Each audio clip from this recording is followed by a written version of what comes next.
What is up, guys? Welcome back to Truth and Transparency. Thursday night, Idaho4, Dylan's transcribed FBI interview and grand jury testimony. And then let's just start with a big bang here. And that big bang, we're not going to make you wait for it. Why would we? Well, it's official. 1000% all in. Bethany's only role in this entire case, like legit. What I have up on the screen here is just reminding us all. This is the 145-page exhibit filing. This is Ann Taylor's like, this is Dylan's door, wide open. Here it is. This is Dylan's site, wide open. Okay. Right here. She can't see shit. Okay. That's that view right there, wide open. Now, can you imagine if this was peeking out? All right. So, really quick here. Again, today has been crazy. Have you guys seen the Karen Reed shit? I mean, these cops, I tell you what, man. Humans, but people make mistakes. You know, humans make mistakes. But these entitled fucking pieces of you know what, okay? I'm going to take us and show us something really quick, though. I wanted you guys to see that view. Now I want you guys to recall this. Because, you got to keep going back to where it all began. And that would be right here. This document, this fucking 18-page piece of shit, lying, living, breathing shit right here. And the probable cause. Page 3. Well, page 2. Page 1. It's all lies. Okay. But I have to remind you guys, because we're going to just I'm going to get shitty with it. Because I'm pissed. Here it is. It's right in front of our faces. Okay. We've gone through it all. We know right here that Bethany Funk, okay, was not at the Sigma Chi house from approximately 9 to 1:45 a.m. Wrong. Right there. That's a known, that's writing. This is not good faith. This isn't good faith. Bethany wasn't there from 9 to 1:45 a.m. Like, come on. You guys, do you know how many people were interviewed? Like, they can't even just, first sentence, lie. Okay. But look at why this is so important. Why? Why is this so important? They have to lay the foundation of that nothing could have happened before this to either one of these people. Bethany is laying the foundation that nothing happened to Ethan and Xana there's no way prior to 1:45 in the morning, because guess what? I was there. I saw them. That's what the cops put out. That's fucking crazy. You guys, that's a blatant.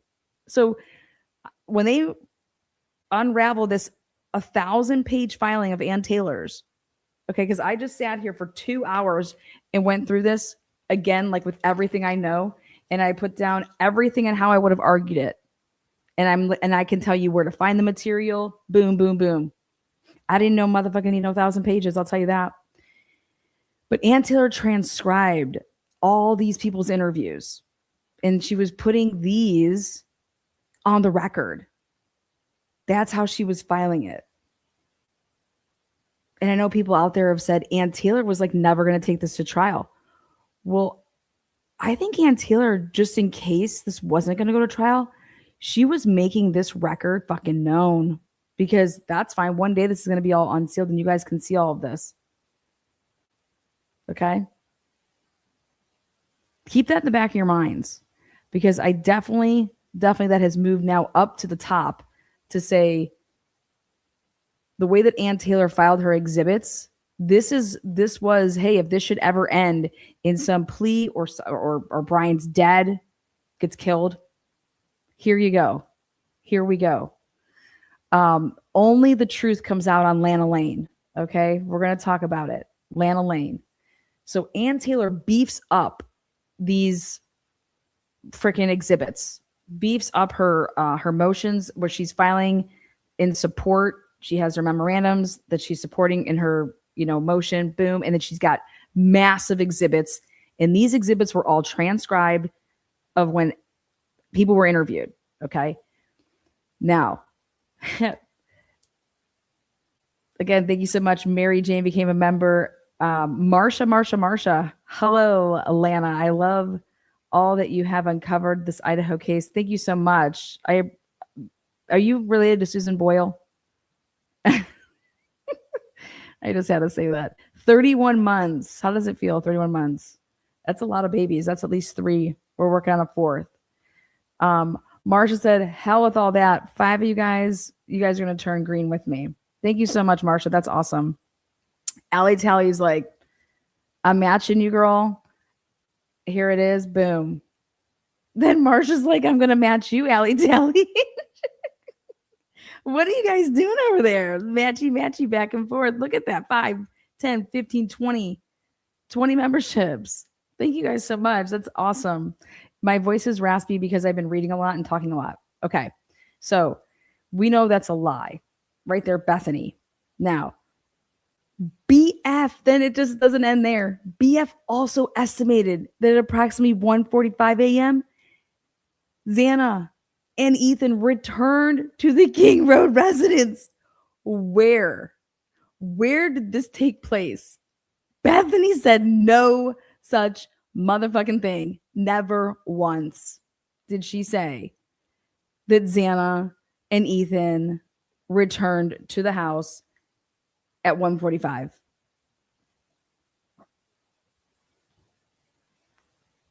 Lana Lane, the place to be. You guys, this was Bethany's purpose. This is why Bethany has exculpatory. We got to talk to Bethany. First of all, she was the one that called Dylan. Dylan just didn't pop up and start hearing shit. It's Bethany. But guess what else Bethany had? Bethany never said this. Can you imagine Bethany reading this and saying, wait, what? I never told them this. I never said this. I never said that they were home. I said that I didn't see them. I went to bed. Right here. In that, this is a complete lie, and it's but you guys, this is a material lie. Why is this a material lie? Because it's putting Ethan and Xana coming home, right? And it's like you saw them and that they're alive. That's why it's material, because I would be arguing that this is a big fat lie because it's so material, okay? Because you're placing this has everything to do with time of the crime, time of death. Yes, time of the crime. Okay? We don't need Bethany and her bullshit, but then we have to say to ourselves, we listen now to everything. It's not Bethany's bullshit. It's these motherfuckers. Okay? This is why a subpoena was sent out for Bethany. And Bethany had to get it quashed. And then Bethany agreed, okay, listen, I'll meet with your dude. He can interview me. And what happens in March? Batanti interviews Bethany. Why? Because all this shit. One day we're going to find out what that was all about. Okay, so that was my first highlight. First highlight was, oh my God, you sick sons of bitches, right? We have to go back to the beginning. So there it is. My next thing. All right. You guys, it's just here in black and white. Bethany also estimated that at approximately 1:45 a.m., Chapin and Kernodle returned to the King Road residence. Find me that. BF also stated that Chapin just did not live there because he was just a visitor, you know? Now, you have to scroll then here to right here. This is a complete and total reckless disregard for the truth. DM and BF both made statements during their interviews that indicated the occupants of the King Road residence were home by 2 and asleep, or at least in their rooms by 4 a.m. This is absolute ludicrous. Okay, Little John and Ludacris are having a party right now. This is absolute wild. Okay, neither one of them said this. Never, not once. Okay. Bethany went to bed before anybody. Then according to Dylan, she went to bed before anybody. You know what I mean? Like, what? They don't. You guys, this is the bigger problem. This is what Cyree, is like, dude, what's going on here? Okay. And then this is with the exception of Xana, who received a DoorDash order at the residence at approximately 4 a.m. Law enforcement identified the DoorDash driver or the DoorDash delivery driver who reported this information. I've never in my life seen. Go find me in affidavits where the affiant's over here just putting shit in like parentheses. Who reported this? The fuck she did. Molly got a new phone, dodged your motherfucking asses, okay, and didn't report shit. That's another just blatant lie. And it's material if you ask me, okay? Why? Because the DoorDash driver is putting herself there. She's putting herself there during the whole damn commission of the crime, okay? Then next, page 4. DM stated she was awoken at approximately 4 a.m. by what she stated sounded like, Kaylee playing with her dog in one of the upstairs bedrooms. This is false on its face, everything. Okay. Ann Taylor wants to argue about like the stupidest part here, which is to me, it's like who she thought was, we're going to get into that. No, you guys, DM didn't say that she was awoken at approximately 4. She said that she was awake. And that when she heard Kaylee go upstairs with the dog, that she told herself that it was time to go to bed. Okay? Complete lie. And guess what? Kaylee wasn't playing with the dog on the 3rd floor. That happened in the living room.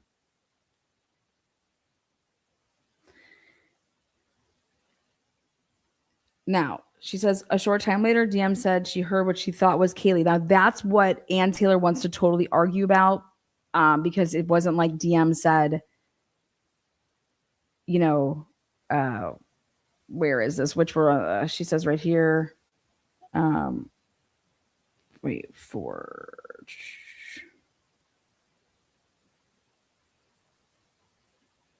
But. Or by what she stated, sounded like Kaylee playing with the dog in one of the upstairs bedrooms, which one located on the 3rd floor. A short time later, right here, DM said that she heard who she thought was Kaylee. That like Ann Taylor has so much problem with this because it's like she didn't think it was Kaylee. She said it was Kaylee. Okay.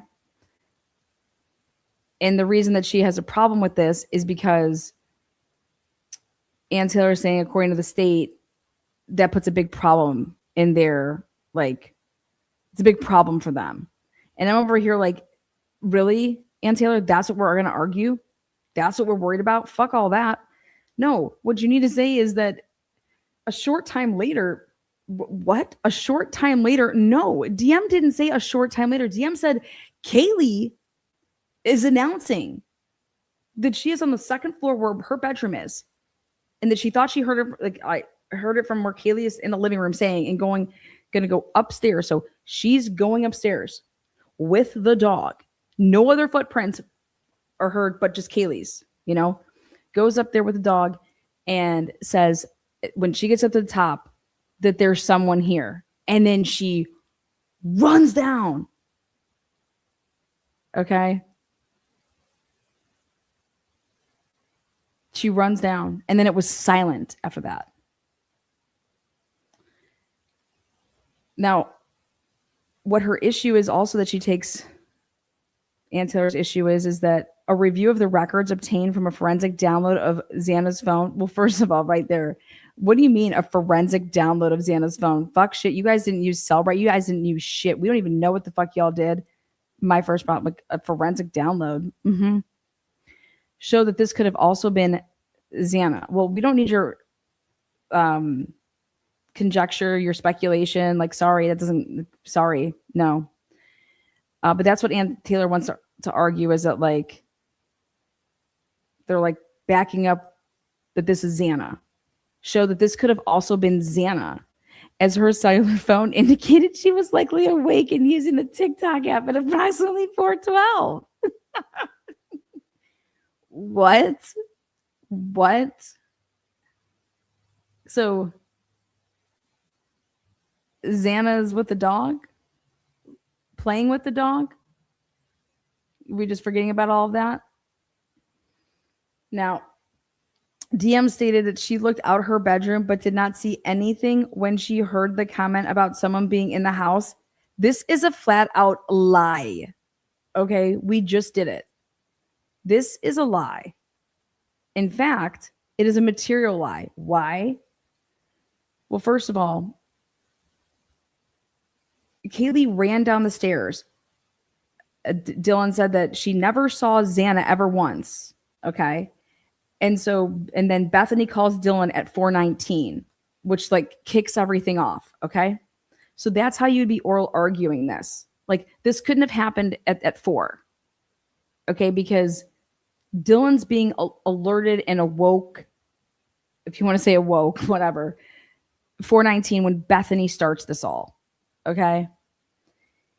And so the main things here is that going up the stairs, coming down the stairs, but she never saw Xana. She never once says that she saw Xana. They're over here talking about Xana going to like the kitchen to get food and putting her food away, all this crazy ass shit because of the DoorDash, right? Fuck yeah. Okay.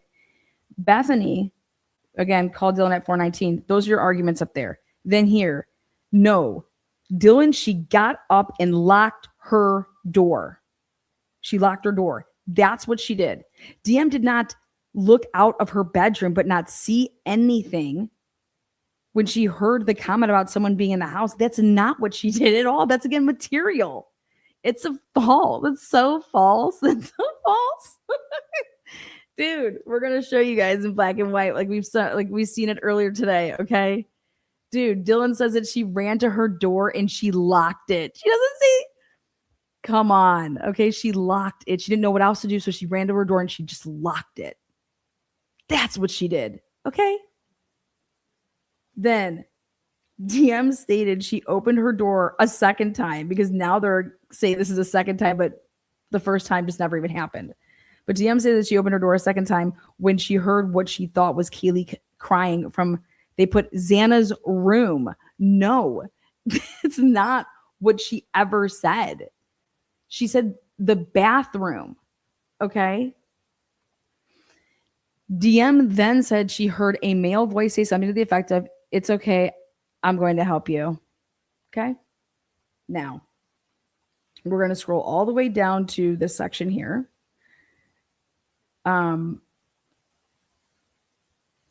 Right here. The person's mouth and nose walking towards DM, and I am dead. Okay.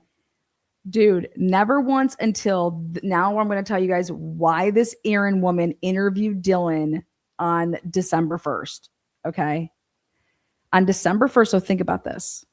Think about when they had this big meeting about Othram on December 2nd, December 5th, like, hey, like, how far along are you? Like, we're going to pack it up. Like, you guys need to stop doing what you're doing. Let the FBI take over, right?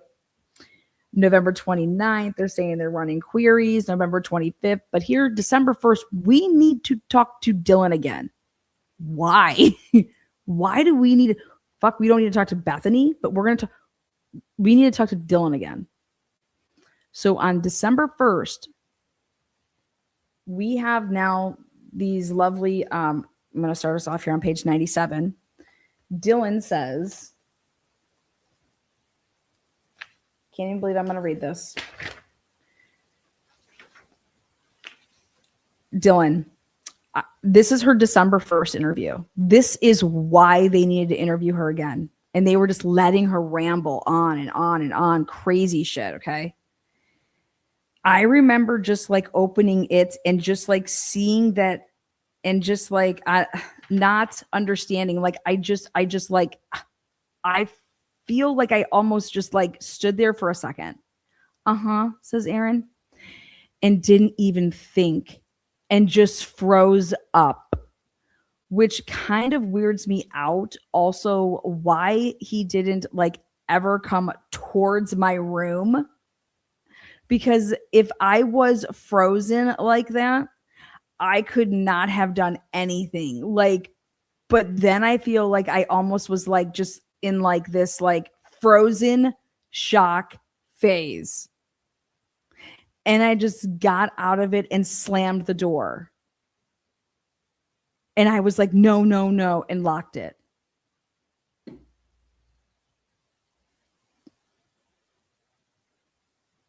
Where we left off earlier today, that was the next page I was getting into with you guys. Was here's page 97.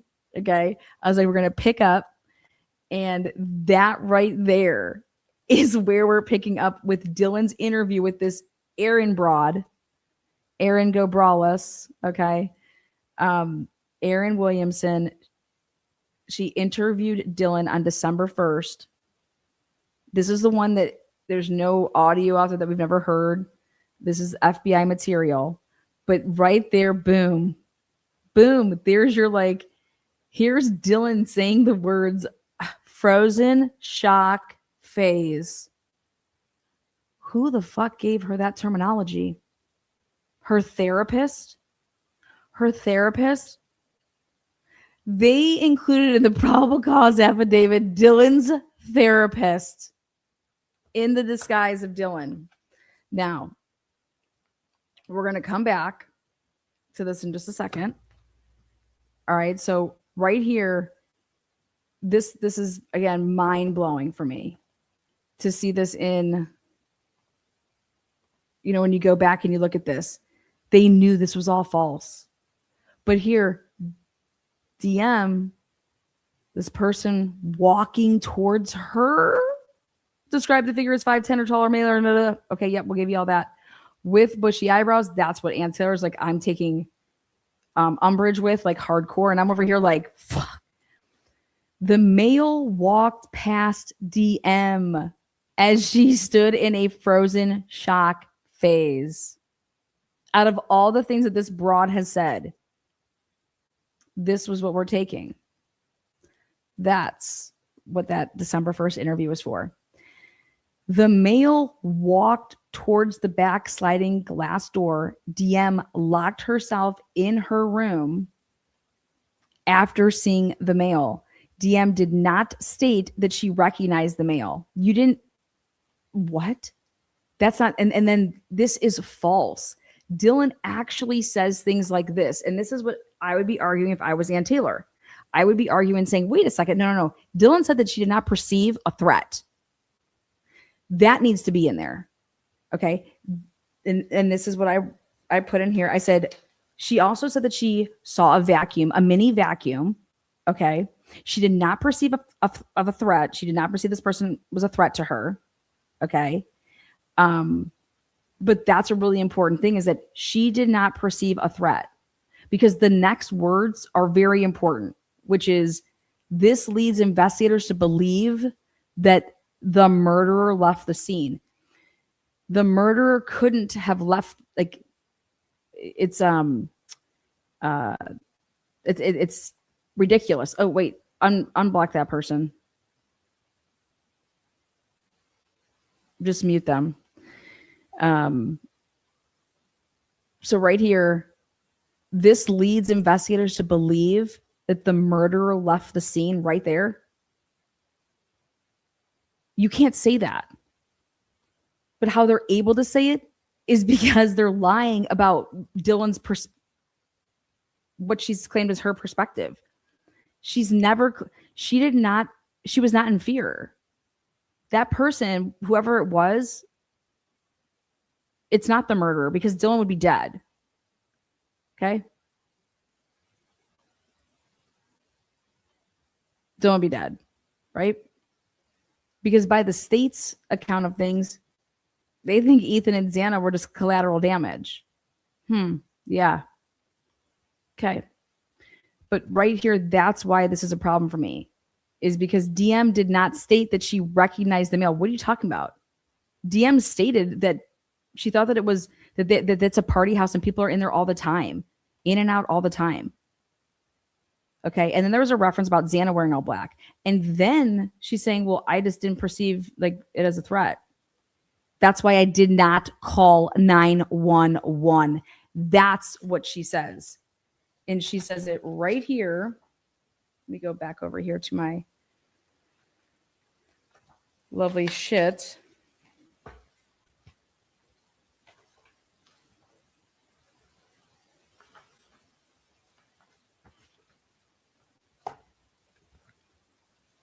I was like, oh my God, she did not just go there.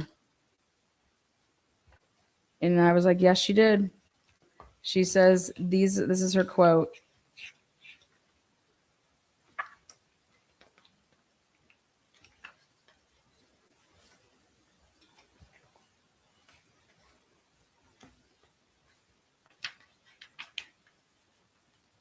It was earlier. We highlighted it.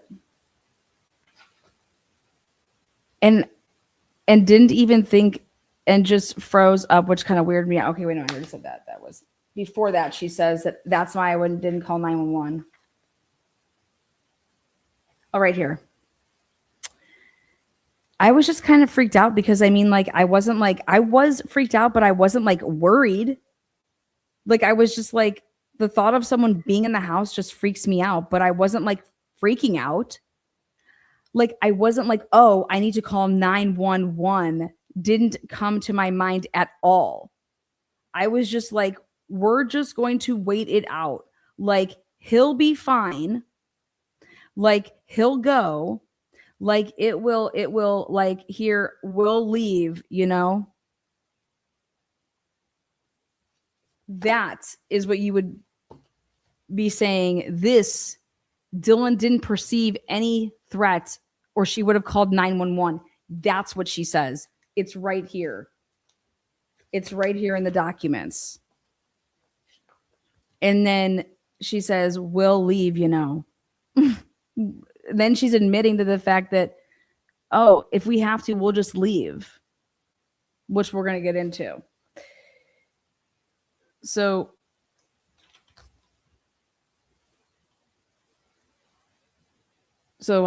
again, we saw Ann Taylor oral argue. Is she making any of these points? I guess we have to go back and watch her, but I just don't think she did. And if she did, she did a shitty job. Because I would have, like, this is crazy. Now, the next page here, it said,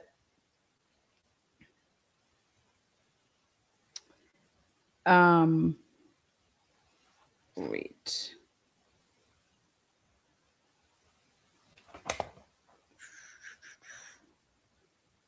What page is that at?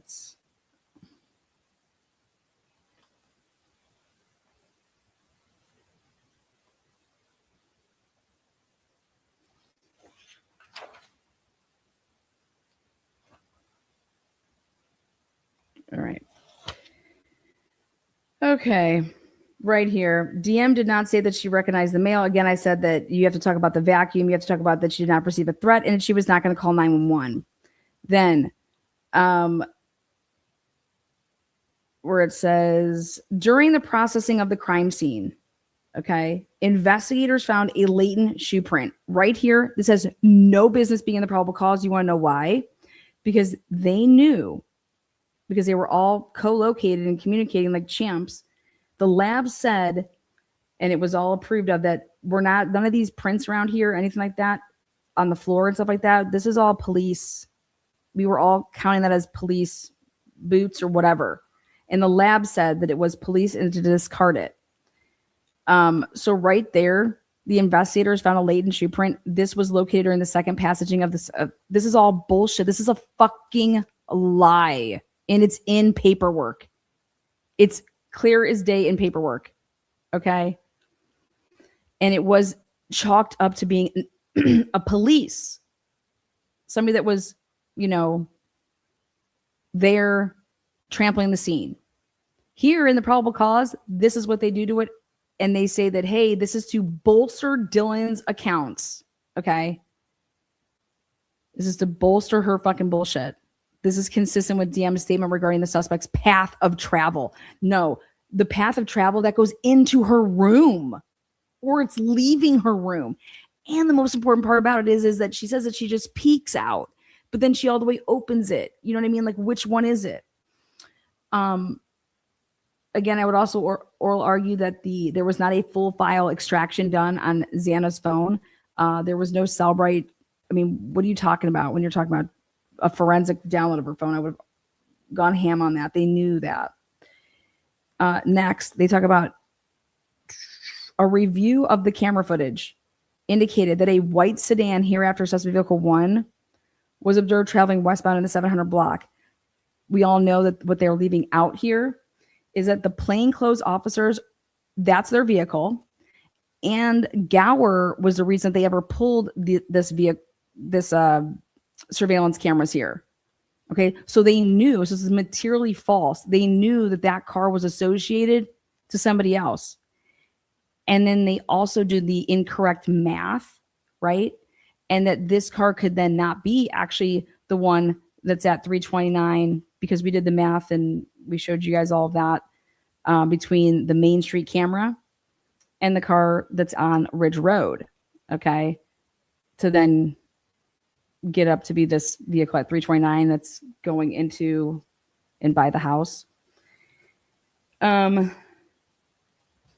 So again, materially false. There's 2 vehicles. And again, the patrols, they're claiming those loops, and you would use Jacob Tisdall. Then page 6.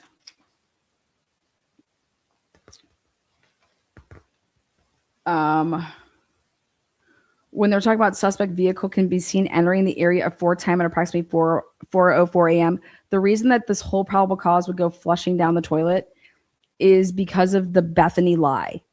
So remember I said today, hey, Bethany's big secret, Bethany's big lie here with Blaker. Dude, Bethany never saw them. That is a false sense of that the fact that Xana and Ethan are alive at 2:00 in the morning. Think about that. Think about that now being in the probable cause, everything that we know now where everything stands. We just heard Chris Holland say that they don't know where Xana was located at. Like, where was Xana when she made the 2:15 DoorDash order? Think about that for a second.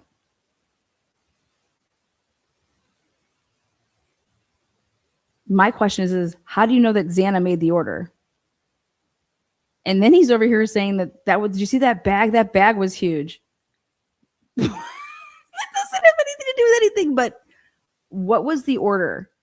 Okay. Who normally orders that? Look at the past orders and what was on there.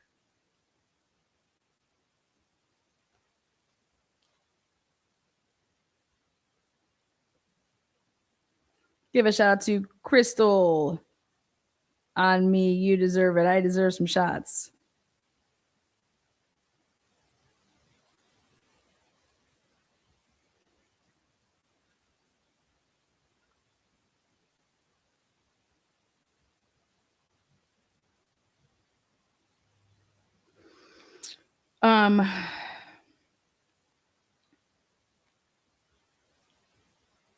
So the biggest thing for me, if I believe that they're lying about all of this stuff, all right, when I was doing more of my researching for my show tonight, I said, I need to go take a look at the probable cause again. Okay. Like these little words. And I said, holy shit, it's been in front of us the entire fucking time. The entire time. I said back in the day, I said, go watch all my episodes. I said, Why the fuck are they putting it in the probable cause and talking about Ethan and Xana's like their whereabouts, right? And then why is somebody having to say that these people are home? Why aren't we using people's cell phones? I'm like, this is so fucking bizarre. You know, I'm just like, this is never like, why would you? Well, here, we don't know where Xana was when she made the DoorDash order. Okay. At 2:15, don't know where she's at. But in the probable cause, Bethany. Remember Bethany and Dylan going around extending everybody like, you know, just extending the life. Like we're extending the life of people. That's what happened here. And why can't it be, if we actually look at this, that Kaylee and Maddie, maybe they weren't supposed to find what they could have potentially found in that room until the morning. Maybe it was fine with whatever, however, whenever they found, whatever, that, okay, but ready for this. But maybe Maddie and Kaylee weren't buying what Dylan was saying. Like, to scream, to find out, oh my God, and then people want to say, like, once somebody, listen to this, guys, when somebody's dead and you know that they're already gone, they're deceased, there's no saving them by calling 911, okay? Like, they're dead.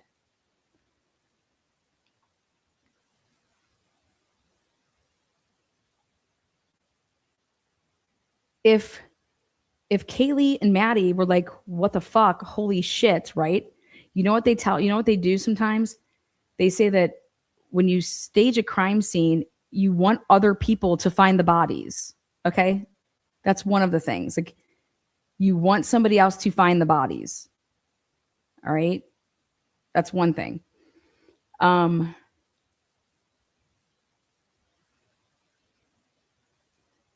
So what if Kaylee and Maddie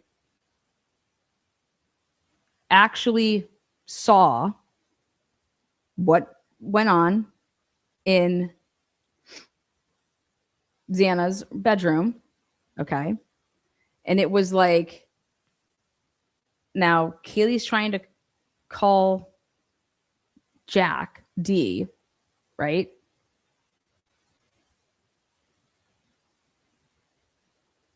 And I'm saying, when I'm talking about like finding the bodies, I'm talking like, think about like at 2:50, 50-ish, 51. Because Maddie calls Bethany, or calls Xana and calls Bethany, right? Then we hear that scream, and Kaylee's over here calling Jack D.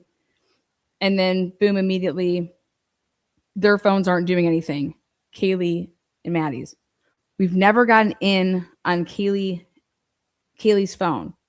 Okay, we've never been able to see did she take any pictures on that phone? Is there a recording? Was she trying to take a video? But what if Kaylee is over here like, what the fuck did you do, Dylan? What? I didn't do anything. The fuck you didn't. The fuck you did. What if Kaylee's not buying what is like, or she's suspecting like, oh my God, like what did you guys do? What did you do?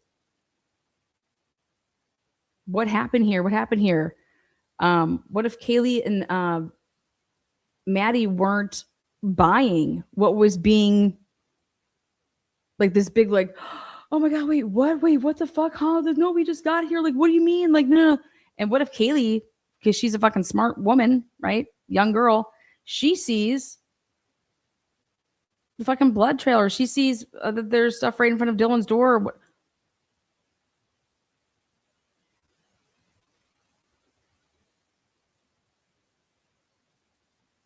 if Kaylee, okay, and Maddie have their pajamas on, they're ready to go to bed. Like they're the ones that the autopsies will tell you what they were wearing, right? They're ready to go to bed. Then we hear this scream at 2:51. It's clear as day. You can hear it's the loudest scream out there at 2:51.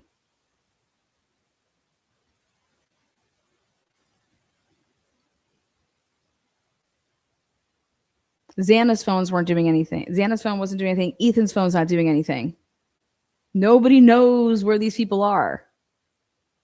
And here, now the cops are also trying to extend the life and are going to go with this lie that Bethany saw them from 9 to 1:45. We listened to everything. That's just not a fact. Okay. Bethany's like, oh yeah, I saw them when I went to go get my book bag, right? And they were in Peter's room. I think it was just him. I think it was just them. I don't think anyone else was in there. And that was like, what was after 12:17. And it's like, well, how are you gauging that? You remember like she was looking at something and then we're also showing that, well, that's interesting. They're together, but yet they're calling each other's phones.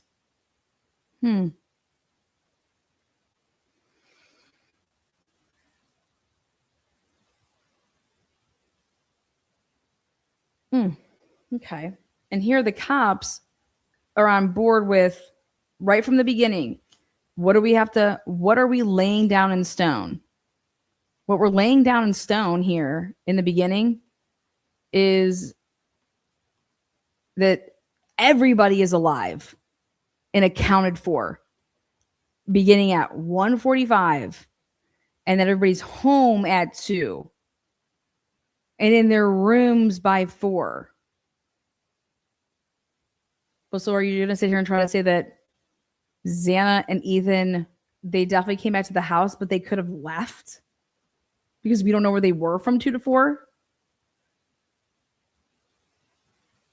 And then so if the cops really can't say where they were at from 2 to 4, then let's back up one step and now let's throw out what Bethany said, that she saw them at Peter's apartment.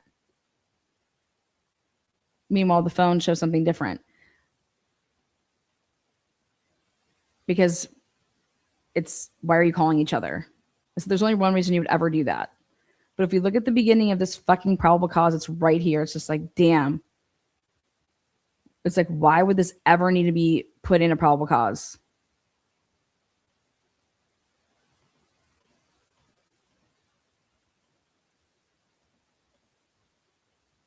Right here. On the evening of November 12th, Chapin and Cornell are seen by BF. Why her? We have this report of a girl that was interviewed that said that she took a photo with Xana and uploaded it to Snapchat. Guess who got that interview? Moi. Moscow's filling the order right now. It's that. I have that girl's interview. I have the girl that supposedly is in the 424 vehicle that's leaving with the cats. That's a bunch of bullshit. And I mean, there's a bunch more that I have coming with this batch. It was my May 3rd request that they took a 30 days to say, okay, here, we pulled everything. We've already worked on it for 2 hours. Now we're at this. I'm like, yeah, continue, go.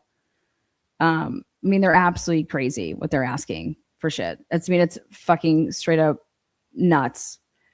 But why are we covering from 9 to 1:45? I said, like, why would any of this matter if, like, take this out? Because guess why? Bethany's estimating that at approximately 1:45, they returned home to the King Road residence. Why isn't it just starting there? Understand? Like, why is this extra sentence in here? Why are you even mentioning that Xana and Ethan were at the Sigma Chi party from 9 to 1:45? It's because that's a lie. Remember back when the police changed it and they told us all, they're like, in the beginning, they were like, we have Bethany, or we have Ethan and Xana's whereabouts. We got them covered. Okay. And then they had to come back out and they said, we are looking for more information about, the circumstances surrounding Ethan and Xana. Because they basically had to walk that back. And it was like, well, it's because of things like this. Dylan saying, the last time I saw Xana was at the treehouse, okay, with a White Claw, and that's the Kennedy and Allie house. Dylan never saw her there. Why is Dylan lying about that? Okay, why is Dylan lying about that? Extending her life. Same thing with Ethan now.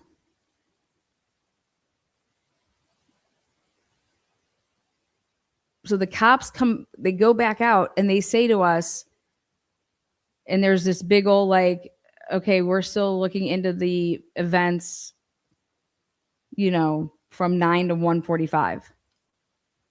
9 to 1:45. 9 to 1:45.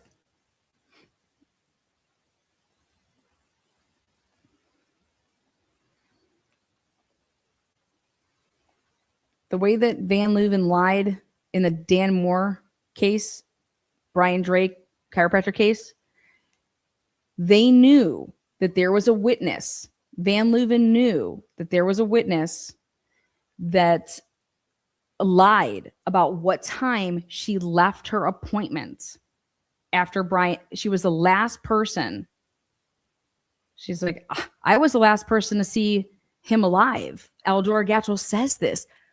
Do you understand that's what got Chase Merritt wrapped up in the McStay case, and why he was found guilty is because he said those words?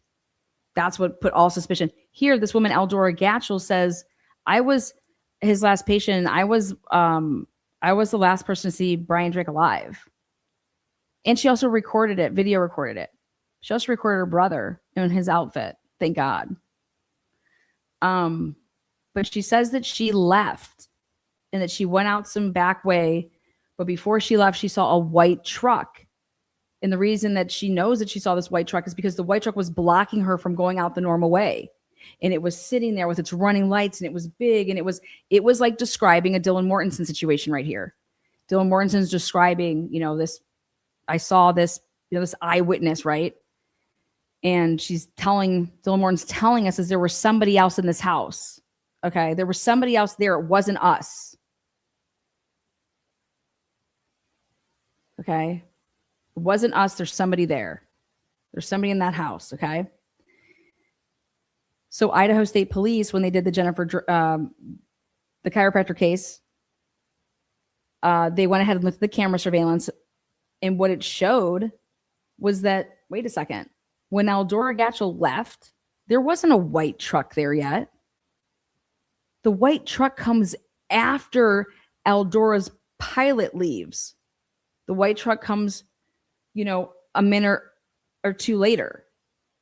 But it does exactly what Eldora Gatchel says it does. It comes up, it sits, it's got its running lights on. It's in a weird blocking area. And I'm over here like, how the fuck does Eldora Gatchel know what a vehicle would be doing after she left in her car? She couldn't, unless she was still there. Or she knows the person that was in the white truck to tell, that. And then that's when I was able to say, holy shit, but they would at least know this. Van Leuven knew this, that Eldora Gatchel was lying. She couldn't have seen the white truck because she had already, if she's driving her Honda Pilot to leave, she's gone. The white truck's not there. She could have just left that way. It's no different here. But why it's taking us so long to see who the liars are and where people truly were is because it's taking us so long to get these fucking interviews. Okay? And if Jill Bolton missed this shit as one of the best criminal defense attorneys in Idaho, like blows Ann out of the water. Jill Bolton, that's who Dan Moore had. She didn't find it. I found this shit. I fucking connected all the dots in the Dan Moore case, gave it to her, put it out there. That's why they will never arrest Dan Moore for the murder of Brian Drake. Well, first of all, he didn't fucking do it. But second of all, I already solved that case. They know it. And if they go forward with it, then it's going to come out and they can go ahead and arrest themselves and the fucking girls that they did it with. But here, so for us to think, hey, well, Lana, why do you think that you could find something? Because a lawyer doesn't mean that you can connect dots and find things and do things really quickly. That just might not be your forte. You're about the law. You pass the bar. That's why you're an attorney. You pass the bar. So Ann Taylor's arguments, if she's willing to accept that these crimes happened after or in this, like how Chris Holland is saying that, oh, we know that this happened. Like Ethan at 417, that's when Ethan's getting attacked. I'm laughing. I'm like, excuse me? What? How do you know that for a fact? What is telling you that? What the fuck is telling you that? Nothing is telling us that. Absolutely nothing is telling us that Ethan is being killed and that Xana was just killed and that Kaylee and Maddie were just killed right before that. Nothing. Zero. The only thing that is telling them that is Bethany and Dylan. And I can't even say Bethany. Bethany's phone call at 4:19, that phone call is coming from the dog starting to bark and bark, bark, bark, in my opinion. Why is Murphy barking like that? Also, there's some type of a noise that they say that they can hear. Well, yeah. Did Murphy run into the fucking beer pong table because it wasn't up like that before? And now it is? I mean, I don't fucking know. But to sit here and say that there's evidence that Ethan and Xana are being attacked at 417 is laughable to me. There's no evidence of that. None. Absolutely none.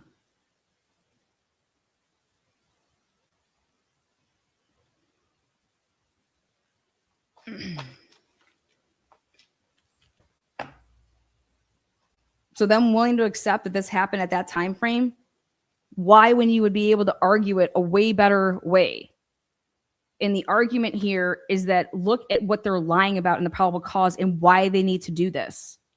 And they need to lie about it like this because otherwise they cannot put your client in the hot seat. He can't be the defendant if this happened before 252. Anything, it's all irrelevant. And that's what I was saying in the Dan Moore case. I don't care if that's Dan Moore's truck. I don't care if it came there. I don't give a fuck what that truck does ever. Because Brian Drake has already been shot and killed way before some white truck that comes to that fucking, that comes over there. There's already the lies, and the lies are with Eldora Gatchell. Eldora Gatchell is lying about when she left. Then I was able to figure out that there was another car involved and that her niece was there in a different vehicle. How did I do that?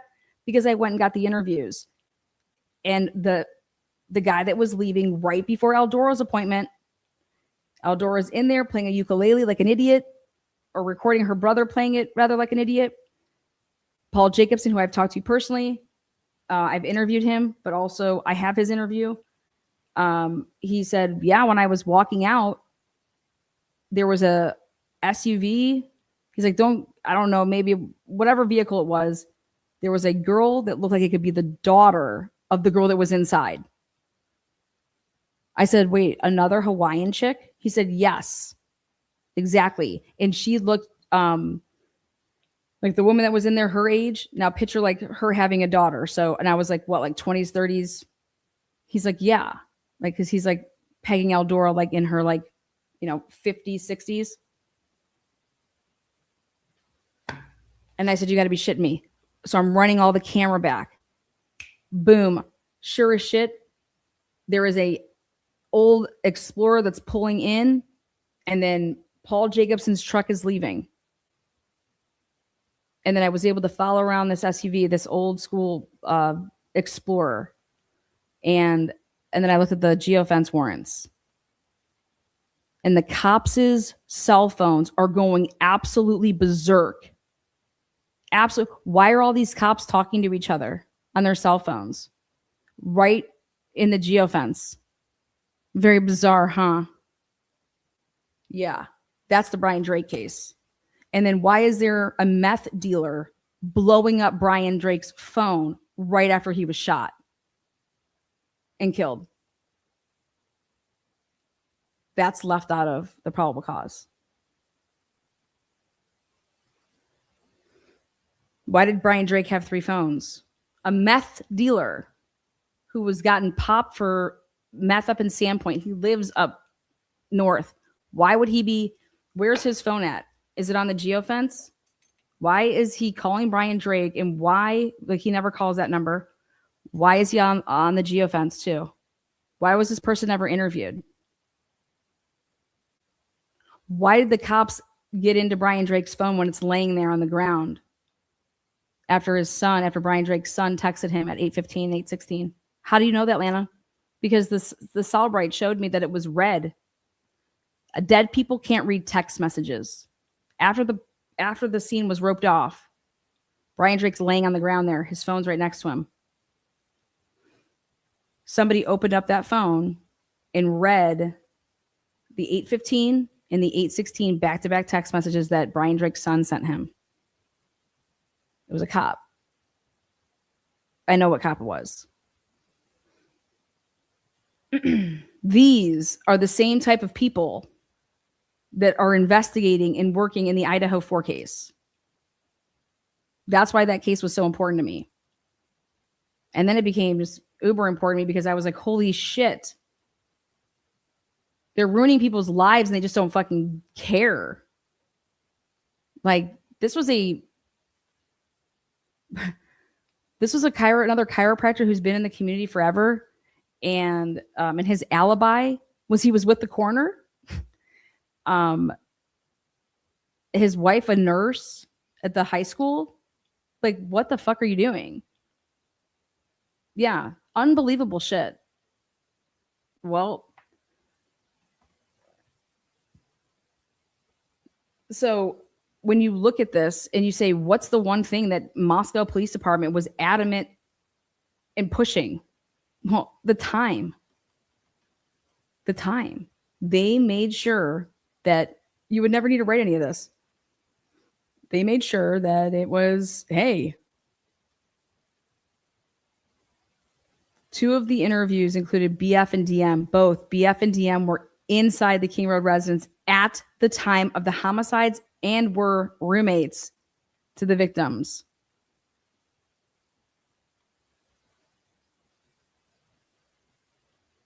BF did not say that she was there from 9 to 1:45 and therefore that she could then vouch for the fact of seeing Ethan and his girlfriend Xana are seen by Bethany at the Sigma Chi house from approximately 9 to 1:45. How disgusting is that? How disgusting is that?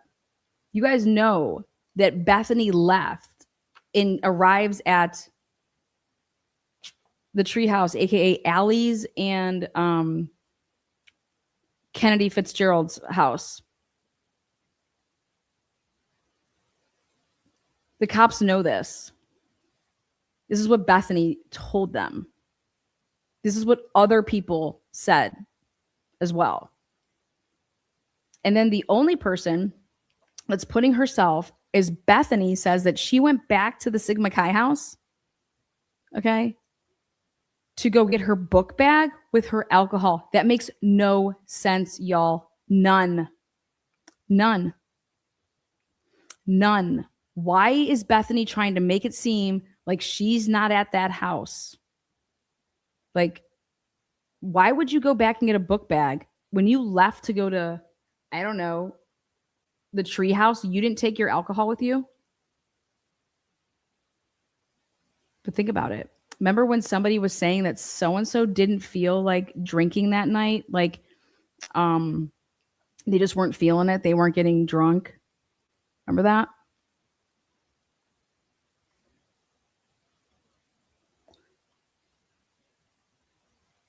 But it's Bethany saying that she went back to the Sigma Chi house and because she went to go get her book bag. That would have the alcohol in it, okay? That she went and got her book bag. And then if she did that, okay, and that's when she's saying that I saw Ethan and Xana in Peter's room. Nobody else was in there that I could see. And it was just Xana and Ethan in Peter's room. That's when I saw them last. And that was like after 12:15.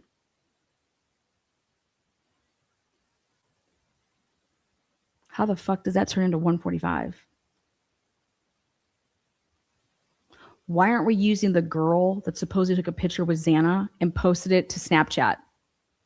How about that? Because there's a problem with that, isn't there? Because it's when she uploaded the photo, you guys. Otherwise, you would use that.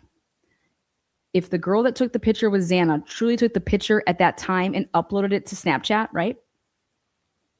Guys, go interview the chick. They did interview the chick. Well, did you say, hey, we're going to need your phone to get to see what time you uploaded that picture, see what time you took that picture? Oh, I'm sure they probably did. And I'm sure she was probably like, oh, no, that's just when I posted it to Snap. People do that all the time. I can go on Snapchat right now and take a picture that I've had for fucking, I don't know, 10 years in my phone and upload it. That doesn't mean that I just took that fucking picture with that person right then. So, and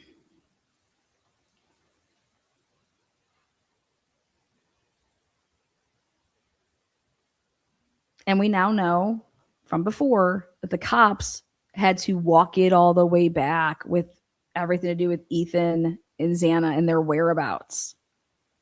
Why? Because everything that was being said kept faltering. Hey, oh yeah, Xana was with so-and-so. They call up Kennedy. Kennedy's like, I didn't see Xana at all that night. She wasn't at my house that night. Who the fuck told people, aka the cops, that Xana was at Allie and Kennedy's house, the tree house? Who the fuck told them that? Bethany and Dylan. Dylan said, I last saw Xana having a White Claw at Allie's. And it was like at 12:15 a.m. What? That's funny because Bethany puts Xana at the Sigma Chi house. Huh.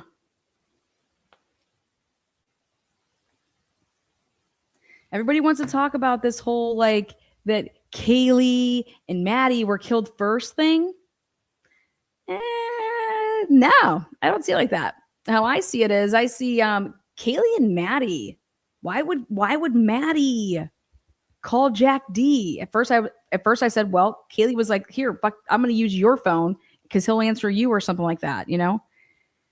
And then when I saw that Maddie called Bethany and Xana, you know, it was like Jack D, and then it was Xana, and then it was Bethany. Okay.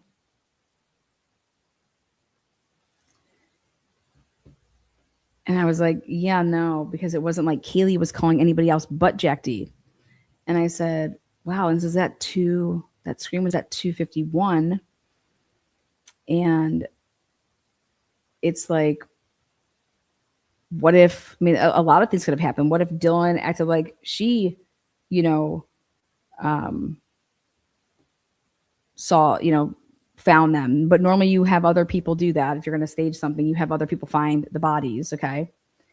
I would love to know more about McComas.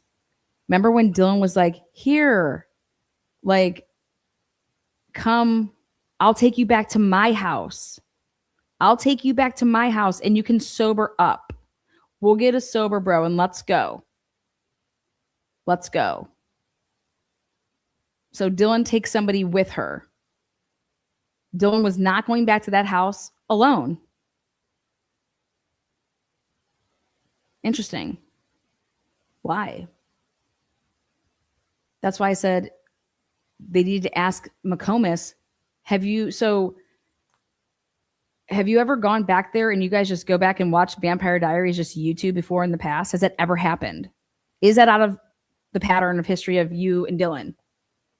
And then what happens here is that, remember, McComas leaves right, Bethany arrives home and then McComas leaves and then it's just Bethany and Dylan for 10 minutes.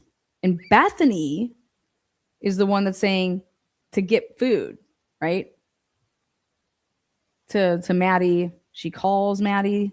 She texts, and then she texts the group message to say, hey, give me mac and cheese. So Bethany's hungry. Bethany's a hungry one, right?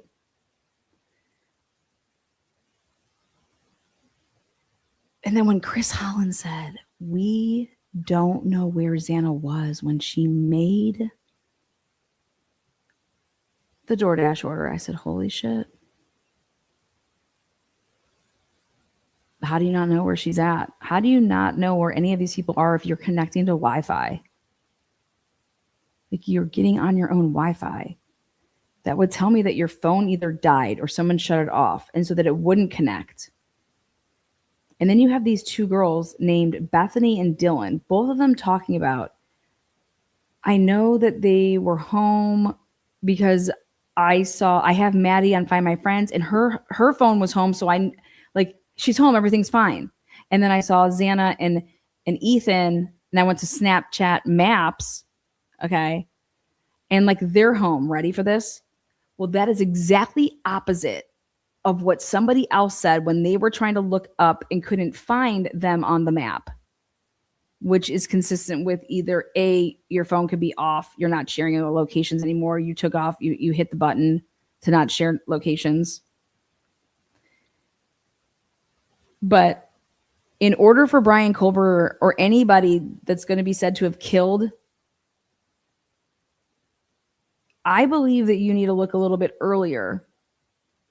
And the person that looks like that they're coming, right? And if you're calling somebody to come over to the house because you're scared, if you actually read her words, Dylan says that I called Hunter over in the morning, because to come over and check it out. And it's because she didn't call 911 either. She called somebody over. Why didn't you call anybody over at 4?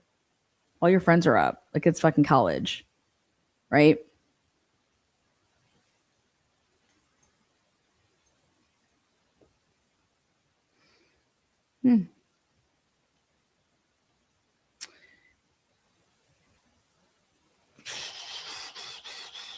I don't believe that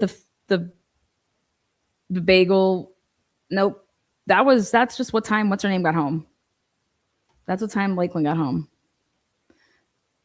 You guys, they wanted somebody to find the bodies. And then I just believe that, and Kaylee, now think about this, wouldn't this enrage you? If Kaylee's like, Dylan, what the fuck have you done? Or who's ever she's about to blame, right? That would enrage somebody to the point that you're going to blame me for this, we need to call the cops or whatever. What are we supposed to do? I could see everybody wants to say oh my God, they would have called the cops. They wouldn't have called Jack D. I'm the fuck out of here. No. Not if there's no helping them. They're already dead. If they're already dead, be honest. If they're already dead and you found a dead body, what the fuck are you going to do? You'd have been like, wait, what? What? Huh? Oh my God. Like, the reaction that you would have when you would go into that room on the second floor, right? Your reaction's what?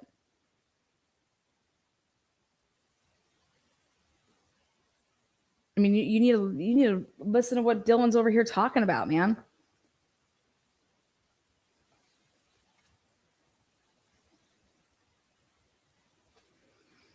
It's wild shit. But if you're lying, if you're so hardcore, if you're the cops and you have to lie in a probable cause for the whereabouts of two of your victims, if you have to lie about that in a probable cause, we know that they're lying because Dylan or Bethany ever said that they saw them. Maybe Dylan and Bethany have knowledge that, God, what if they do? I don't know. They're going to see that they were killed so much more, like, before the other ones. Like, we have to completely distance ourselves. At least, I mean, it was. And then remember, I said, why the hell would Bethany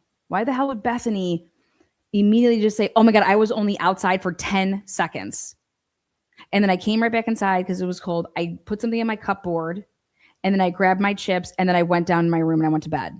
Well, that's a lie because we have your chips and they're in the main room. Okay. So like everything's a lie. And it's like, why lie about something like that? Why are you lying about what happened between 2 and 4 o'clock in the morning? Because what? Because what did Maddie and Kaylee find in the second floor fucking bedroom?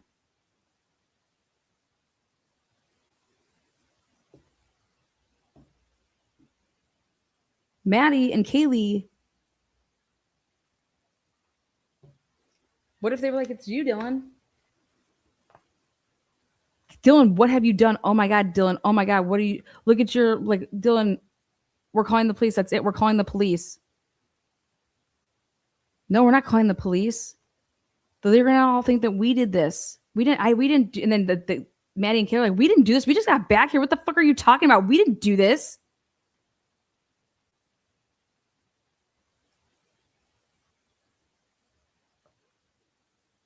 Hold on one second.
Okay, we're back.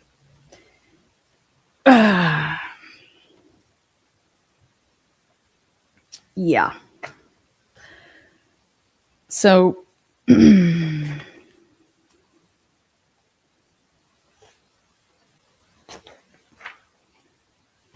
let's see what you guys said. Did Xana have food in her stomach? I don't know what her. I don't have her autopsy in front of me. We're gonna take a look really quick though at Mark B did a video, and I want to show it. Random thought: anyone think mention of White Claw by DM locations, specifically that night, is some weird subconscious tell on her part? Yeah, I think she told a lot on herself. and that's what I'm going to close it out with, is the grand jury testimony and the last part of Aaron's conversation with her. I mean, it's absolutely mind-blowing. DB, what's good, buddy? If only Dylan had racist text, what? More people would look into it? Oh, yeah, because of the Karen Reed case. Blossom is a new member. DB, always bringing up random shit. Blossom, congrats and welcome, membership land. Thank you so much. Lone Tree, boom. Alley Tally, giving out a membership. Curious, Cat gifted a membership. B. Nicole, welcome, membership land. All right. So let's see what I know that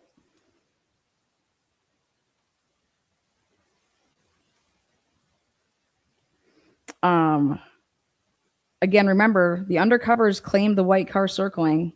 Don't think everybody should forget about that.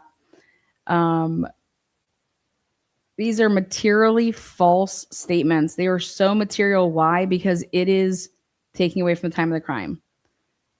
You're extending the life of, listen to what the Chapin said. 2 a.m. is a very dark hour. 2 a.m. 2 a.m. is a very dark hour, or a very dark time. 2 a.m.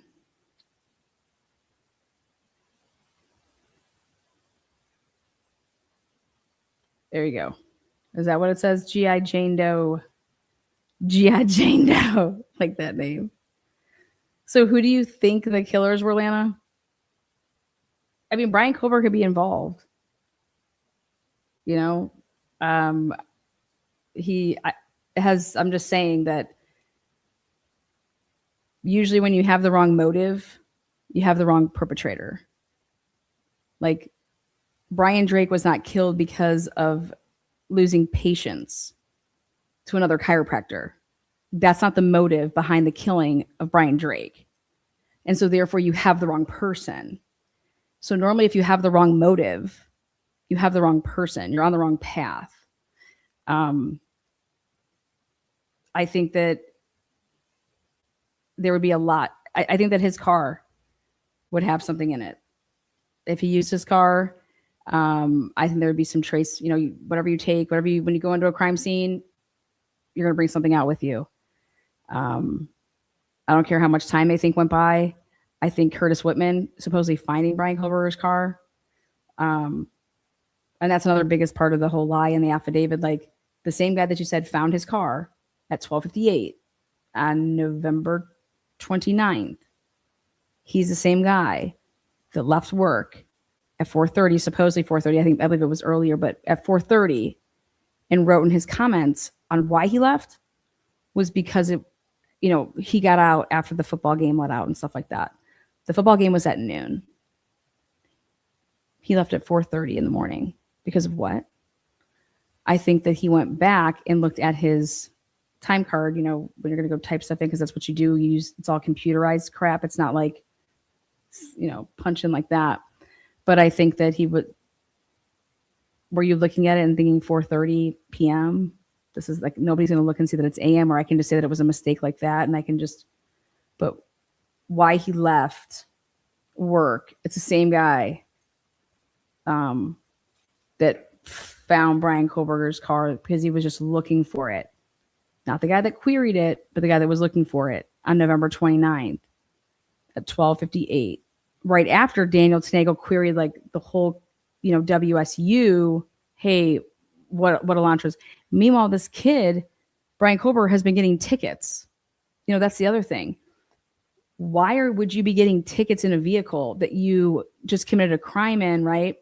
And at any minute, they could be talking about that they're looking for this white car, and he's just going to be driving it around, parking it, knowing that his car is just going to get ticketed left and right. That makes a lot of sense too. But could Brian Koberger be one of the perpetrators? Sure, absolutely. He said he's guilty, right? I say believe him until he wants to fight it and say that he's not. The moment that Brian Koberger says that he took that plea deal to save his life, okay, then that should be the moment that you would believe something like that then too. But somebody saying that they're, okay, yeah, I'm guilty. Well, that's why the Innocence Project exists, okay? There's more evidence against Karen Reed than there ever will be against Brian Kohlberger. So for those of you guys that follow the Karen Reed case, there's way more evidence against Karen Reed that she clipped her boyfriend with a vehicle. So when we talk about planting of evidence, if you believe that cops can plant evidence, right? Yeah. If Dylan Mortensen was, if these people were undercover, not undercover, but if they were confidential informants, they all have handlers. Go read one of the last reports when one of the guys from the FBI is like, oh yeah, I talked to this guy. Yeah, we stopped getting information from him because he's just not reliable and blah, blah, blah, blah. Remember that? Yeah. They all have handlers. What it looks like to me is that somebody was called over there. A couple people were called over there. And the person I think that it's interesting that was called over there is potentially, that 429 Explorer that arrived.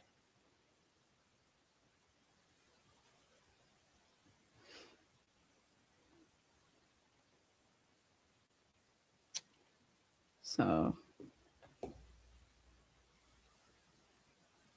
these investigators weren't interested in finding the truth.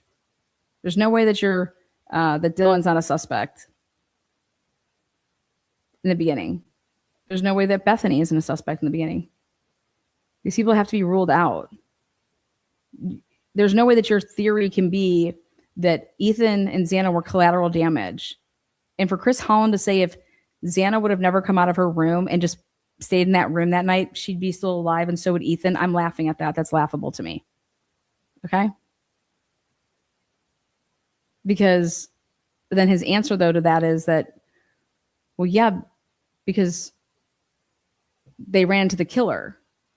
Well, what did Dylan do? She ran into the killer too. She's still alive. So that doesn't make sense to me. Why would you leave anybody? You wouldn't. You wouldn't leave anybody. You yourself are going to sell a story, which is that, hey,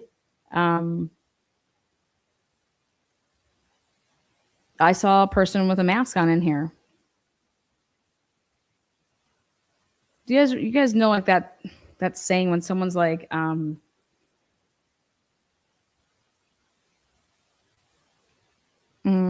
like when a husband will say that there's an intruder. I didn't kill my wife. Okay, somebody came in here and broke in, right? And they shot my wife and they just left me and I'm just fine and dandy. And then it's just like, really, guys? Just like that Caleb guy, right?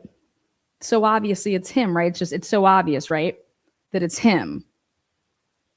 There's a nexus there. Oh my God, you killed your wife, So here,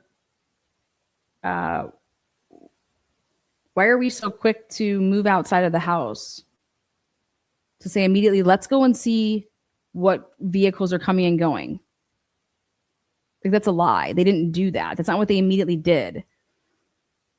They thought the killer walked across the street, for heaven's sakes. They thought the killer was Jack Decor, for heaven's sakes.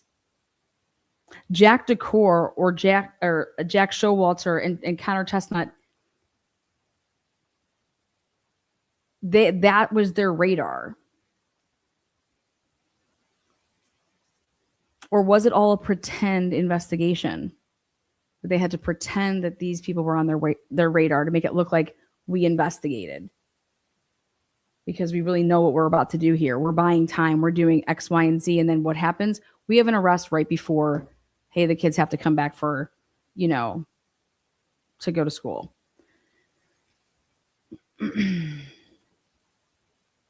Again, we have Hoffy Master says, badass.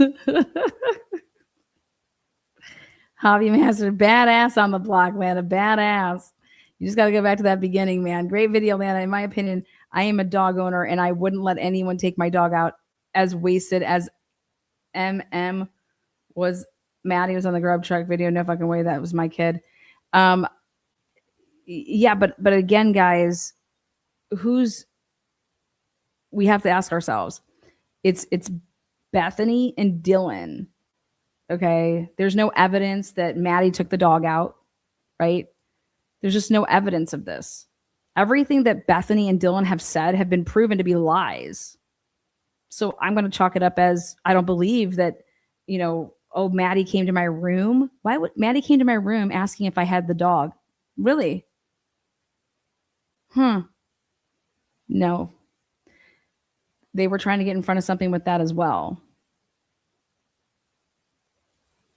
You guys, we would have been hearing them, like we would have actually seen them. Fuck all that.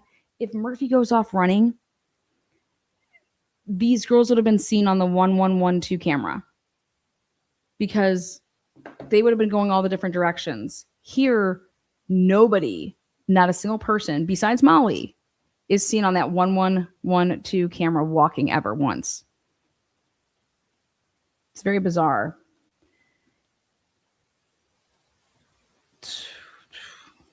I'm just saying if everything's pointing to Bethany and Dylan extending the life of because originally it was, yeah, everybody was home, like we just all went to bed. Yeah, everybody got home, we just all went to sleep at 2. Remember that?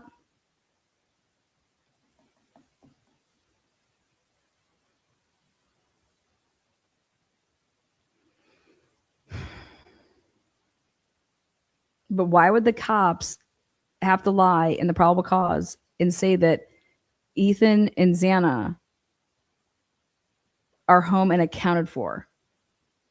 Why? They're just there. They're dead. Why does it matter that Bethany has to say that? Not only does she say that, but she has to say that where they were from 9 to 1:45.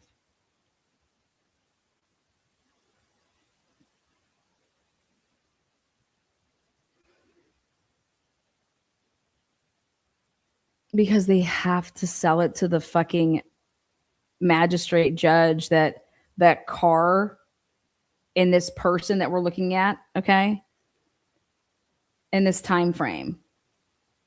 Because none of it would go together if you could be looking at a time frame of like that this could have happened at, and it could have began at, I don't know, midnight, 1. And I'm of the evidence tells me that these were 2 separate crimes committed at 2 different times. Because there is no evidence of either one of their blood from the upstairs room into the downstairs room and the downstairs room into the upstairs room. This is somebody that completely changed. Completely changed. Like, the evidence tells me that. The evidence tells me that they took off the gloves with everything. There is no... So could one person do this? Yes, but you would need about a lot more time, right? And then you want to talk about the first floor and that what was in that spare bedroom. And, why is Talbot ruining evidence? Why is Talbot dumping shit on an item that you're trying to pull DNA off of? That jacket. I mean, he just destroyed evidence. Why? And so this case foundationally for me is when it's foundationally flawed like this is, because you're not eliminating, like you cannot sit here and tell me when any of these kids were killed. The cars don't mean shit to me. Sorry. How about this? You want to know what question was never asked? Ask the Barnharts this. It's a good question. Did Brian Colbert shut off his phone on the 13th from that 5 to 8 time frame. So when you go to page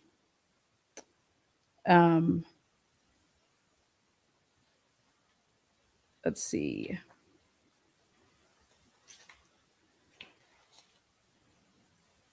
Officer Whitman also ran the car and it returned to Brian Kohlberger in Washington. Oh, hey, by the way, let me tell you how Officer Payne writes this. He says, on November 18th, 2022, according to Washington State Licensing, Kohlberger registered the 2015 white Elantra with Washington and later received Washington plate. He did not later receive those plates. She gave him those plates right then and there, right?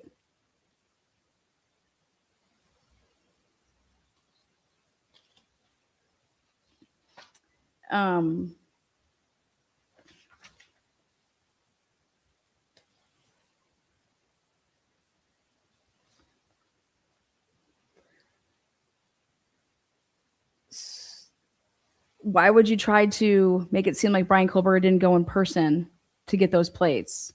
Well, because it would show you that if you got pictures of him, right? Remember what Peggy told us? Peggy's like, we had to go to them. They didn't come to us. It's like, wow, right? We had to go to them. They didn't come to us with the video at the DMV. Brian Kohlberger's got his car on the November 18th and himself, right? Just out and about being seen. That's just weird to me. But why does Payne think that he later got that sent? Very bizarre. It's just wrong. It's not true. It's not accurate.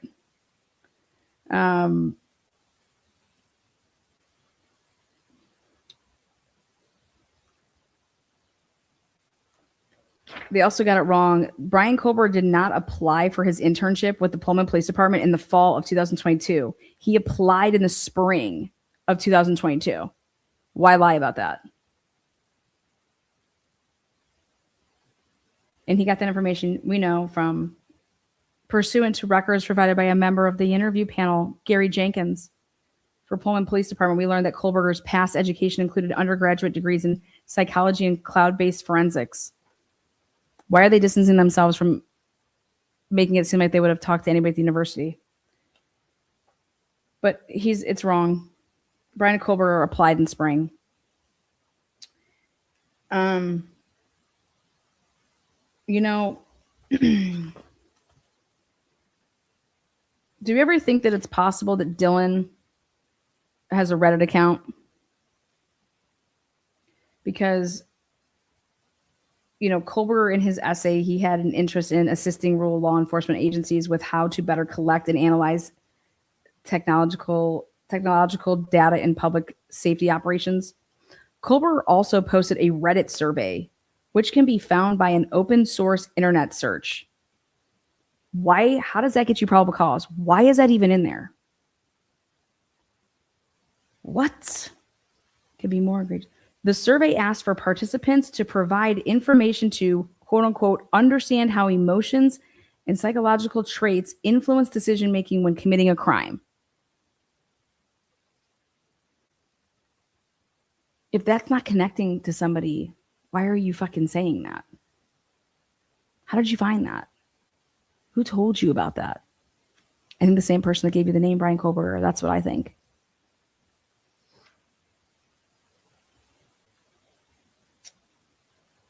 As part of this investigation, law enforcement obtained search warrants to determine cellular devices that utilize cellular towers in close proximity to the King Road residence. Now,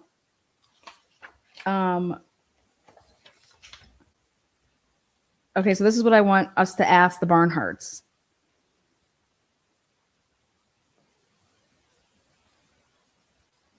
The lie that Ann Taylor was going... The lie that Cyrus says is the big problem here is that when you're saying that at approximately at 2:42 a.m. that Brian Kohlberger was utilizing cellular resources that are consistent with being like around his house, like in.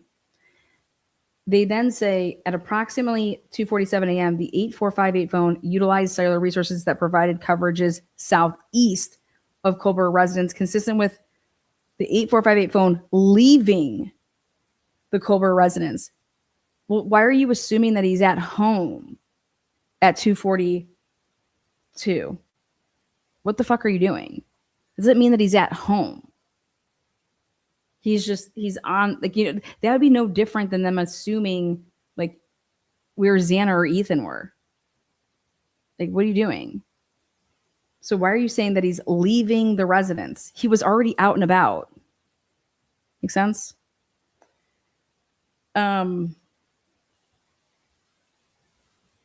This is consistent with the movement of the white Elantra. What? That's why that's so important. Like, this is consistent with the white Elantra. Where did that white Elantra originate? The one that's clearly not him.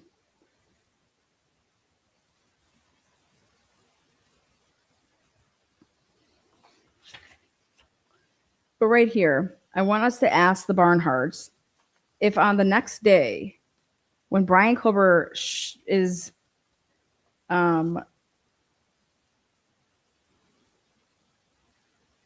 so here, investigators found that the 8458 phone did connect to a cell phone tower that provides service in Moscow. This was on the next day. Why? This question still has not been answered. Never heard about this to date again. Why do they believe that he wasn't in Moscow that day when the phone actually connected? What's the answer to that? I think it's important. Next. And the lack of the 8458 phone reporting to AT&T between 2:47 a.m. and 4:48 a.m. is consistent with Kober attempting to conceal his location during the quadruple homicide that occurred at the King Road residence. And you can't make that statement, right? If the crimes are when? Before. And already are starting. Like 2:47 a.m. and 4:48 a.m. is consistent with Kober attempting to conceal his location during the quadruple homicide. Interesting.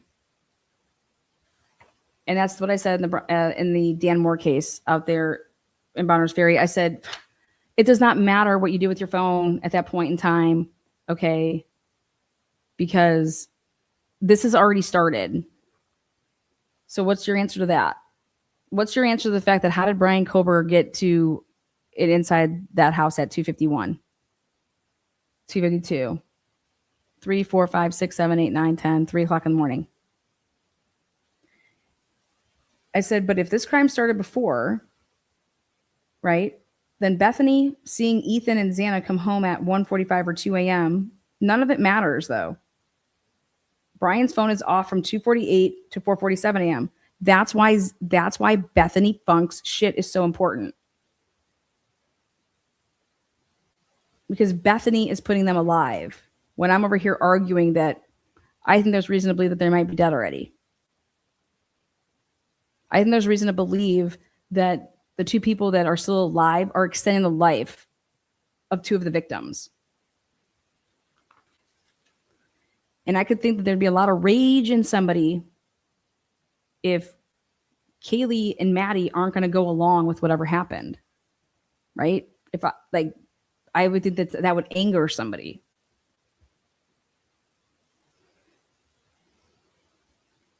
So then we want to ask the Barnharts this question, which is, did Brian Kober shut off his phone from 5:36 to 8:40 on that night?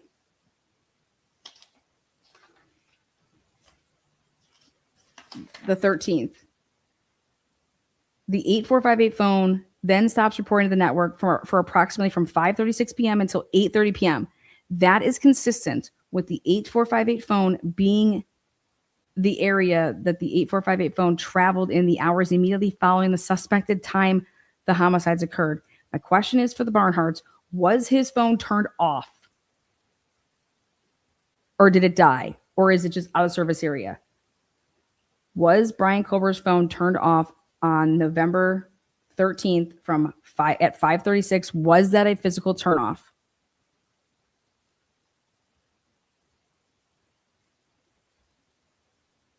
It's very important.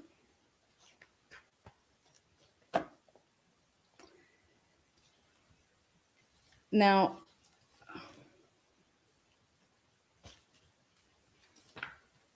Ann Taylor.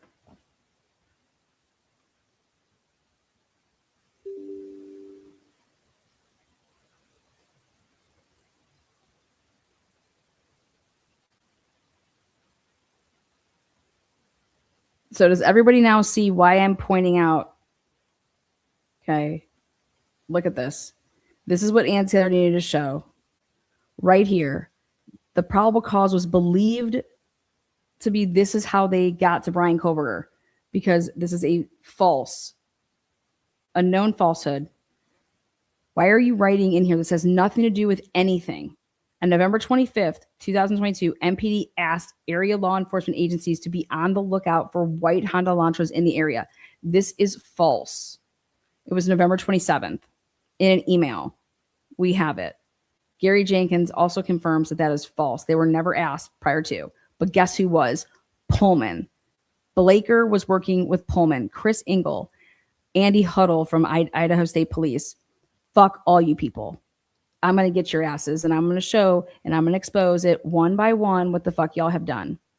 Now, the way that the magistrate would have read this is that, okay, so this happens on this date. And then guess what? On November 29th at approximately 12:28 a.m., Washington State Police Officer Daniel Tanego queried meaning, hey, give me all the white Elantras that we have on campus. They're registered at WSU. That's all it means. Okay, that's it. To say as a result of that query, he located a 2015 white Elantra, he would have located any vehicle that would have met the criteria. What do you even fucking mean? Like, this is misleading. It makes it seem like that this is what he located and this is where the focus was. This vehicle was registered to Brian Koberger, hereafter Koberger. When did you know this? It makes it seem like that this is all happening on November 25th, right? Look at this. So let's get this straight. Daniel Tanego queried this at 12:28 a.m. Yeah, he's a nighttime worker. Then 30 minutes later, nobody's supposed to be on radios. There is no radios. There is no reports because I asked for the reports. But that same day at approximately 12:58, WSU Officer Curtis Whitman, the same guy that left the night of the murders at 4:30 and lied about why he left WSU and was working at 4:30 in the morning. He lied. Said he left after the football game let out. The fuck are you talking about? Lied. I showed that. So this is who Curtis Whitman is. This is why I went and tried to get, and I'm still getting all the information I can on Curtis Whitman. This is why. Because at 12:58, they're putting him in an affidavit. Why? They're putting him on the hook with something. Here, you're going to testify to this. Testify to what? Well, he was looking for white Elantras? What do you mean looking? Yeah, he was just driving around looking for them. Looking for what? The criteria was 2011, 2013, right? But yeah, and he finds one, but this one that he finds, which you didn't have to go, Don Daniels on November 21st printed out a list that had Brian Koberger's name on it because he was staying there this is during, you guys know when this is, right? This is right after Thanksgiving. Don Daniels on November 21st had Brian Koberger's name already printed out and in a stuff that went out to like a bunch of cops because these were the people that were still staying on campus and that were staying in their, off-campus housing. And I was like, do they always do that? Interesting. Whitman also ran the car. So they got to cover for this. Do you understand that? They're covering for this. They're covering as to why Brian's car would be run through the system. And it returned to Koberger with a Washington tag. Interesting. I reviewed Koberger's WA, and then it just leaves it from that. Then it goes into his stupid ass that I looked at his driver's license. What do you mean you looked at it? You didn't do this because Curtis Whitman fucking found his thing too? Because it had different plates or some shit like that? You are a liar. I reviewed Koberger's Washington State driver's license information and photograph. Yeah, when did you do that? After you got the tip From who? On November 19th or November 20th? When did you look this up? When did you put this in? December when? Yeah, 19th or 20th. Is that a fact? So the magistrate that would be reading this, though, she thinks that you did this because Curtis Whitman brought this to your attention, right? But he never did, right? Not on November fucking 29th, right? Nope. There's no communication between you and Curtis Whitman, but you guys just meet up like, what? Don't use the radios, though. Look at this. Additionally, the photograph of Culber shows that he has bushy eyebrows. Culber's physical description is consistent with the description of the male DM saw inside the King Road house. Get fucked. Yeah, laugh. Then all that's crap. And all of it's crap. Who needs to write an affidavit like this? Do you guys want to know how lengthy Mr. Michael McKee's probable cause was? 2 pages.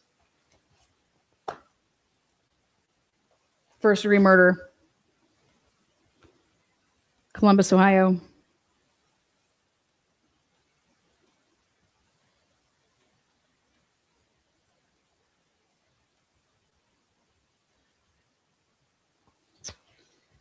Okay. So here we go. Let's look at Dylan's final words here.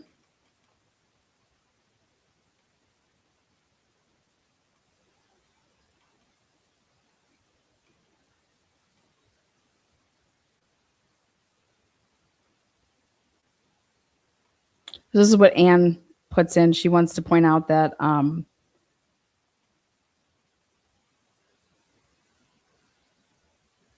this is talking to Joe Lake.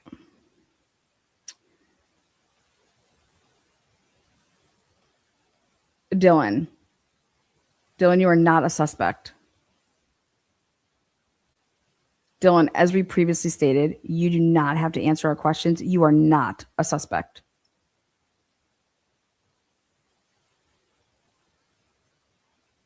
Look at that. It's crazy.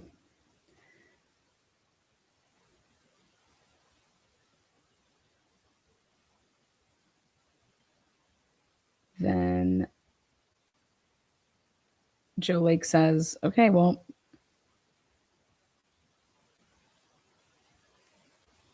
Dylan says, I think my mom had talked about all the media stuff and then someone said something about how Jack Showalter's been in the exact same media and that he's been so helpful and cooperative. And that made me think, oh, that was good that it wasn't him. How the fuck does Dylan know about the investigation?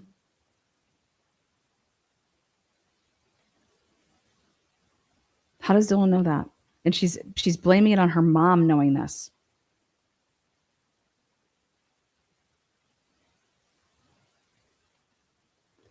Then, so I was like, okay, well, shit, it's not him. Like, I don't know who else it could be. And I really thought it was someone from U of I. Why? Because it's like they knew where we lived. Because for me to go up to Kaylee and Maddie's room, you have to go past my door. I don't know if I locked my door or not that night. I usually did when I wasn't drunk. But I was drunk that night, so I have no clue. So that's why I kind of just figured it would be someone at U of I that knew exactly where all of us lived in that room. I mean, in that house. What? Because obviously they never went down to Bethany's room ever, from what I know. What?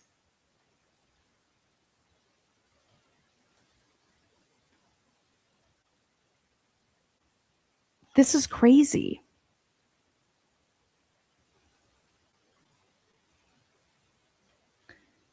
So that kind of just like made me think, oh, it's probably someone from U of I. What? Because they didn't kill who? They didn't come into your room and they didn't go downstairs into. Do you understand what she's saying here? She wants us to not. Yeah, I think it's from like that. It's a kid.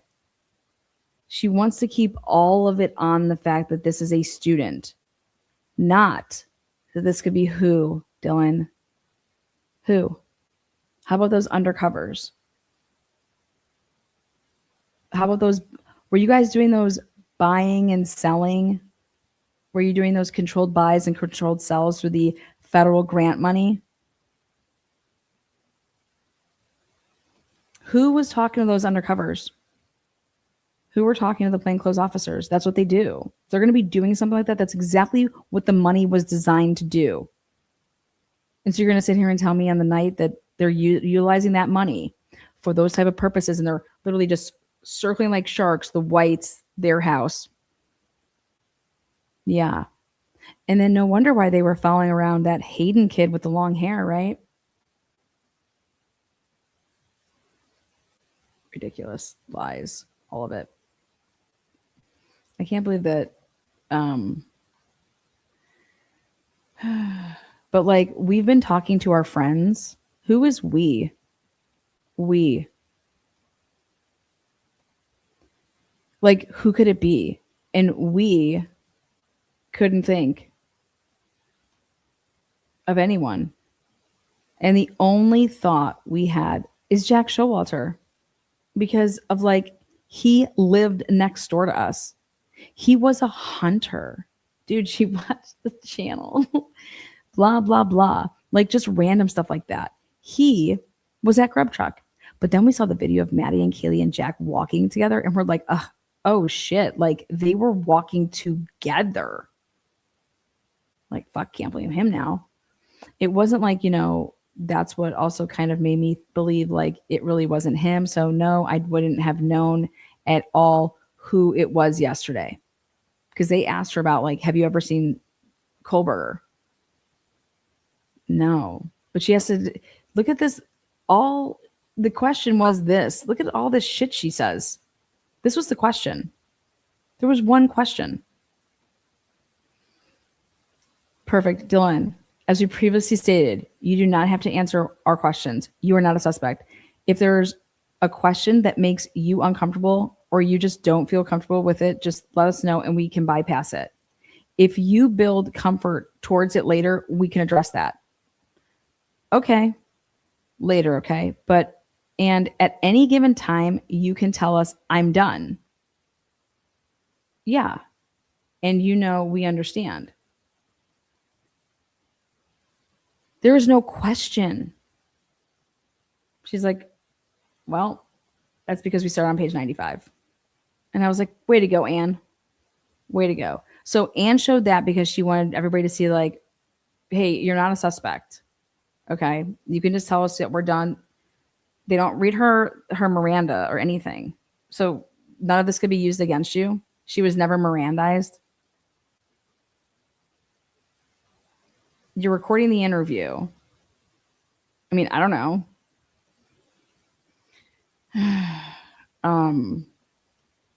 Sounds good. Then she says, okay, well, he says, okay, have you seen this Brian Kohlberger before? Her answer, no.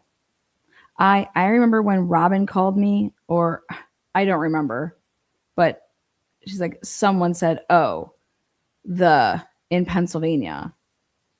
That was like, okay, I don't know anyone from Pennsylvania. I don't know anyone that has ties to Pennsylvania. And so like that like really weirded me out, which is like why like I feel like the people that we know, if they had family in Pennsylvania, like I would have known.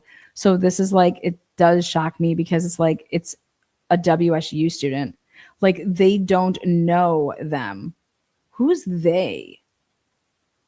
Brian Kohlberger is one person. Like they don't know them. So what was the point exactly? Like why were they killed basically? Okay. Like for me, I would have thought would be like some stalker that was obsessed with one of them or something. Oh, really, Dylan? Okay, have you seen a picture of Mr. Kohlberger? Yeah, I looked him up today when I found out.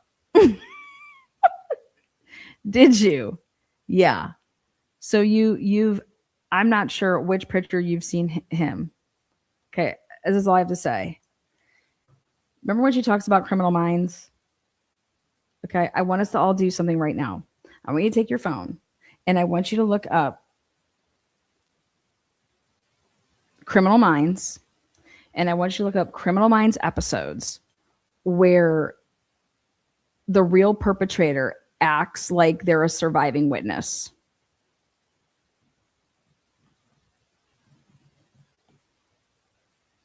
I want you to see if you can find anything from a Criminal Minds episode where somebody is playing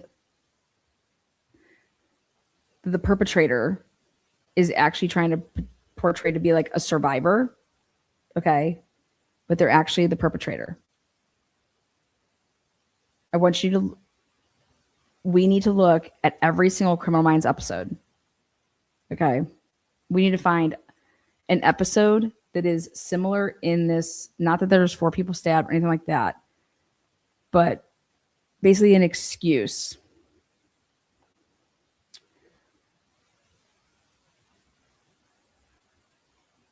It says several.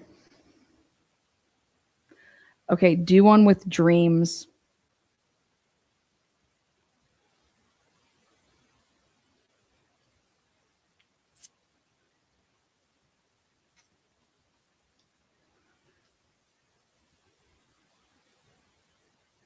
How about this? Ready for this question? Why didn't season 4, episode 20, season 3, episode 13, season 11, episode 2, The Witness? Why didn't the police ever show Dylan a 6-pack lineup? Brian Kober, like even cover everything, just show him his eyes with his eyebrows. See if she could pick it out. Season 8, 22. True Night, season 3, episode 10.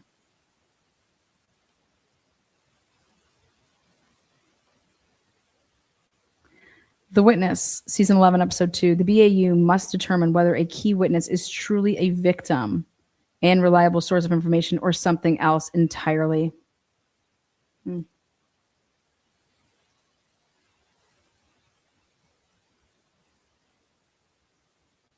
Jenny's like, man, how do y'all find that so fast? Probably AI.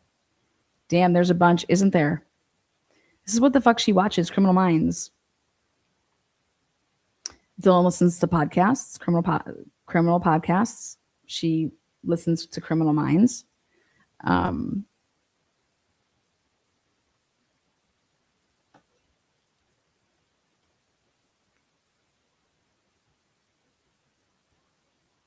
Episode season 6, 8. Yep. It's all over, right? Yep. I did this earlier. In fact, I hit up Dr. Katie Spirko. I said, I'm going to send you all of Dylan's stuff, and I want you to listen to her interviews. I want you to, here's the, this is all that we have that's transcribed so far, but, you know, and I want you to listen to, pay attention to the way that she's like saying things, you know, like that's what it's like, analysis statements. Like, come on, your statement analysis, like, what's up, you know? Bella's really good at it. Why would this have to be worded carefully? I'm going to try to word this carefully, but is this Brian Kober the person that you saw in this mugshot? She didn't see a person though. That's the thing. She saw somebody in a mask. Is that the person you saw in your house? I have no clue. From what I remember, I just remember seeing this figure that was like not fat, obviously. Not some fucking lard ass, okay? Right here. I like for therapy, I'm going to a therapist and I asked her to help me. Like, go tell me. Like, remember stuff, but nothing would come up, which was really weird. The only thing that helped come up was like hearing Kaylee's footsteps, but not hearing another pair of footsteps. They That really freaked me out. Because obviously I'm right next to there. And so I was like, okay, well, why didn't I hear his footsteps?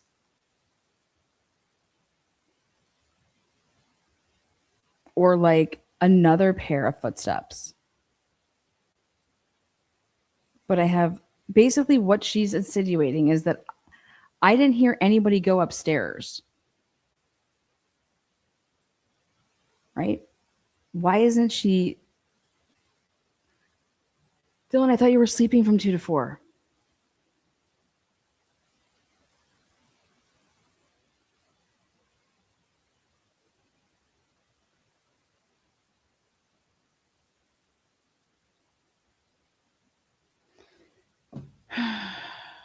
Dylan.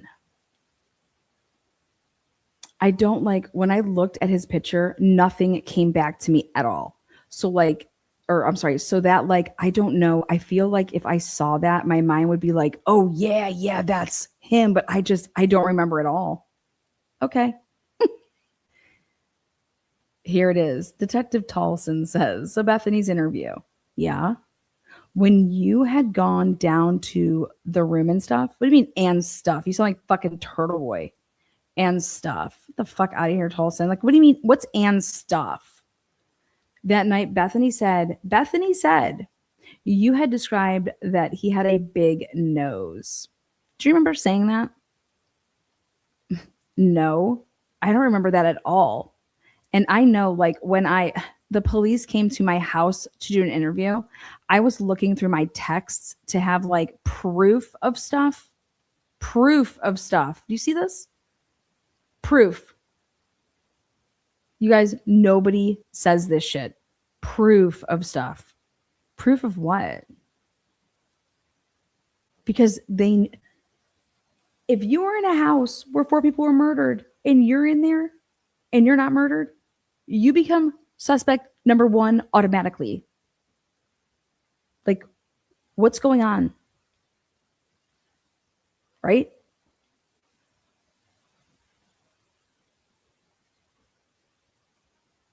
Proof of stuff. Proof of stuff. Exactly. It was to create an alibi. It was to push this motherfucker so far when it did not happen. Okay. Proof of stuff. Yep. It was all staged, those text messages. It's like, it's what she woke up to. It's when Bethany called her. That's the key. Nothing happened at pretty much at 4. Fuck you, pretty much at 4. Okay, pretty much nothing. Bethany calls you. That's when everything kicks in, and that phone call was not until 4:19. Okay.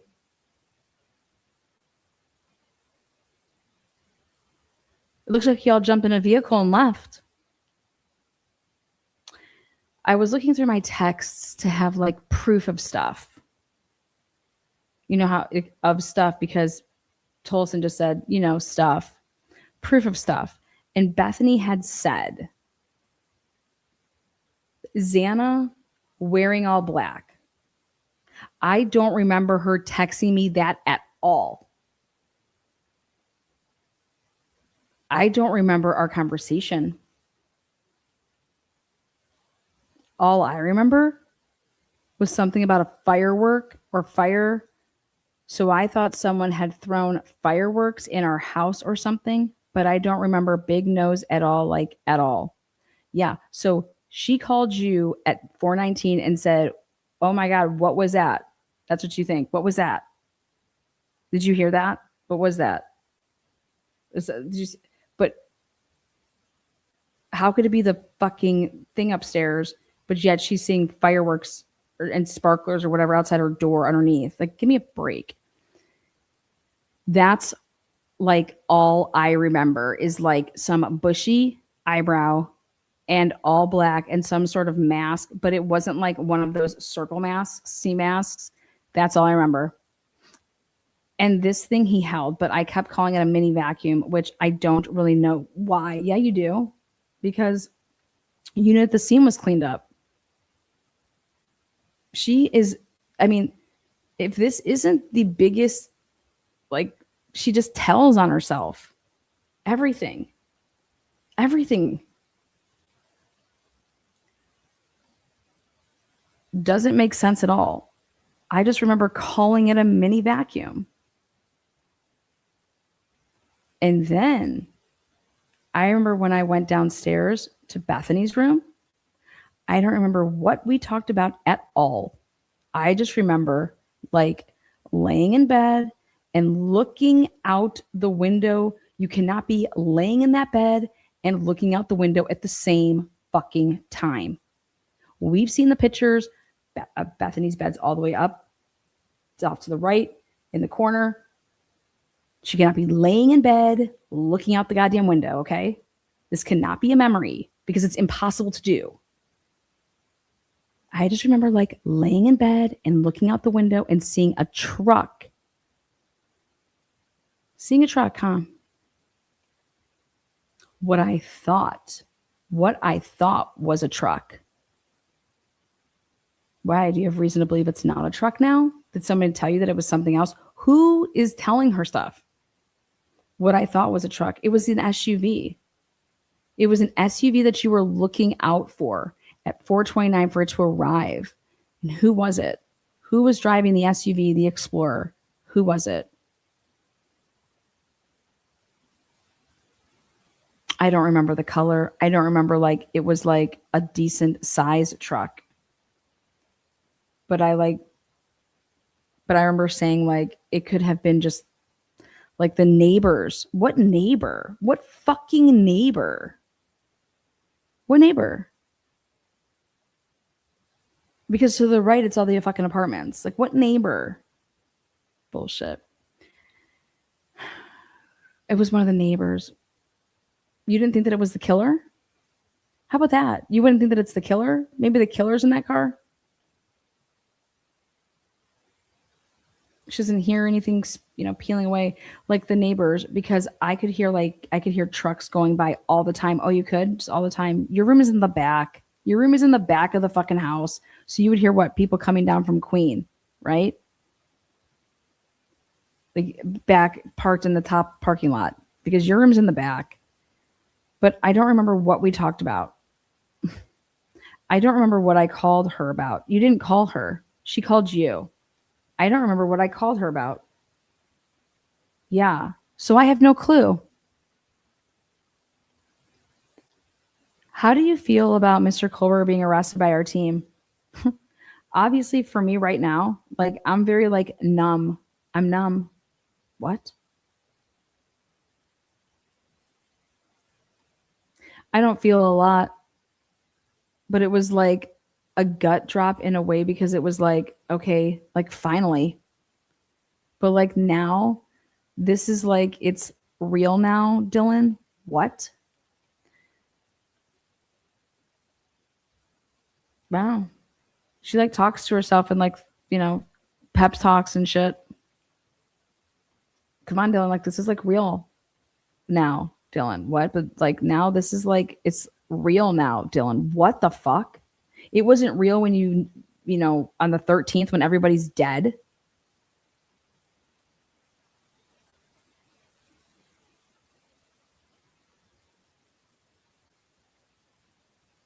It's crazy. Like I've had like since this all happened, I would break down where like so when I kind of try to explain it from my therapist. What? So when I kind of try to explain it from my therapist, I mean to my therapist, like this is all made up. When you cannot have your proposition, when you can't have your words right at all, it's just what? So when I kind of try to explain it from my therapist is like there's like this glass wall. So this is your therapist telling you this. The whole situation's in front of the glass wall and I'm behind the glass wall. So I don't feel it. No offense, but how do you think therapists stay in business? Like I know it's there, but I don't realize how big of a situation this is. What? Wow. There's only been one time that I was like in front of the glass wall and it hit me all at once for like 15, 30 minutes. And that was like the worst thing ever. And then today, when we found out his arrested, I think it was 5 a.m. ish. That's West Coast time.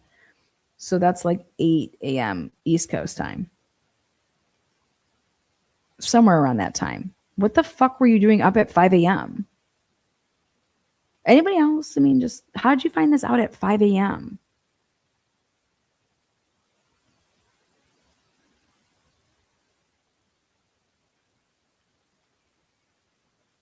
Somewhere around that time. Like I was happy, but and then it just stops. And now here's the grand jury. Think of from juror 15, because we didn't want you to just walk away from this crime scene. When you left, where were already other officers on scene? Yes, sir, yes. How many officers? I don't know. There's at least 6 or 7. It would be okay. Thank you. Mr. Thompson, I believe that's y'all's questions. Mr. Thompson, I believe that's y'all's questions. May this witness be excused. Presiding juror. Mr. Thompson says number 6. Presiding juror, he may be excused. Thank you. Mr. Thompson says, so juror number 6. We've been going for a little bit over an hour now. Would this be a good time to take a short break? Presiding juror, yes. Let's everybody stretch. Yes, please. Oh, and see what. Okay. We would like to take a short break. Okay, well, then declare us to be in recess for a few. 10 minutes, is that good? Yes. Would that be okay? 10 minutes? Okay, great. Back on the record, just note for the record that we have 16 jurors, says Jennings. Everyone has returned from the recess. State asks permission to call our next witness. Presiding juror number 6, yes. Miss Jennings says Dylan Mortensen. Presiding juror says, please call him. What? Please call him? Please raise your right hand. Dylan says, do you solemnly swear or affirm this testimony you're about to give the whole truth and nothing but the truth, so help me God? Dylan says, yes. Thank you. You may be seated. Direct examination, Miss Jennings. Dylan, will you state your name and spell the last for the record? Okay, we're not going to do that. Where do you live? Boise. Okay. How long have you lived in Boise? Since I was 6. Okay. Have you lived anywhere other than Boise? Salt Lake City, Utah. Is that before you were 6? Yes. Actually, yeah. What about since you've been 6? Have you lived anywhere else? Moscow. Is that Russia? No, it's Idaho. Okay. When did you live in Moscow? My freshman year. So August 20th, 2021, I believe. Okay. Up until when? November of 2022. Okay. Why did you live in Moscow? Because I went to school there at the U of I. Okay. And what was your major? Why does that matter? When I first started, it was environmental science, and then I switched to pre-physical therapy. Okay. And what was your last year? When were you last at U of I? First semester of sophomore year? Okay. Thank you. I'm going to show you what's already been admitted as State's Exhibit number 2. Do you recognize this image? Yes. What is it? It was my house, first semester, sophomore year. Okay. Do you know the address? 1122 King Road. Okay. And how long did you live at this residence? August 2022 to November of 2022. Okay. And who else lived with you? Who else lived with you at this? Usually because what? What? Okay, so then it goes another page. This is Dylan. 24 seconds. Okay, do you remember what you talked about? The 24-second call? No. Probably just like what is going on. This would be the first call. 24-second call? Yeah, and then it was 42. So the 24-second call, she's like, do you remember what you guys talked about?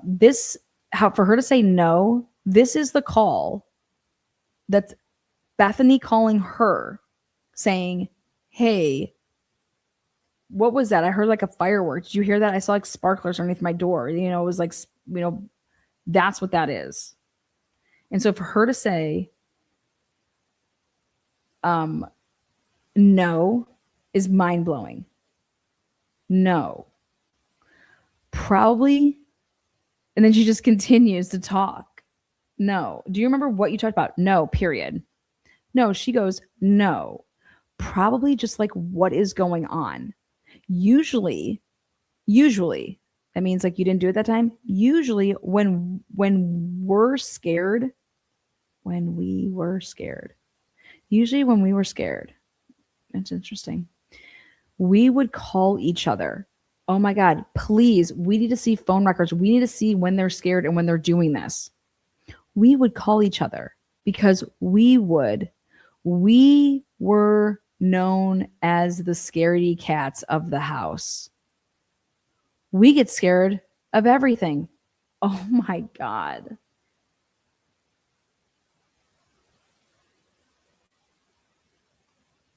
Okay.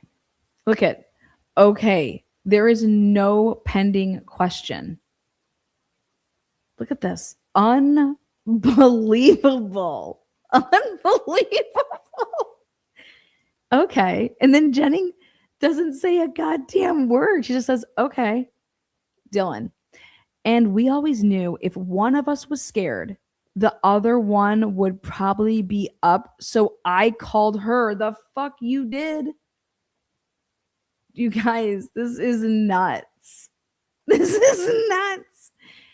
Dylan Mortensen did not call Bethany Funk. No. Bethany Funk called Dylan Mortensen. So what that means is that all of this shit, when she would have heard Kaylee say there's somebody here running downstairs, all of this opening, closing the door, blah, blah, blah, it has to be before Bethany ever calls her, okay? Or it just never happened, okay?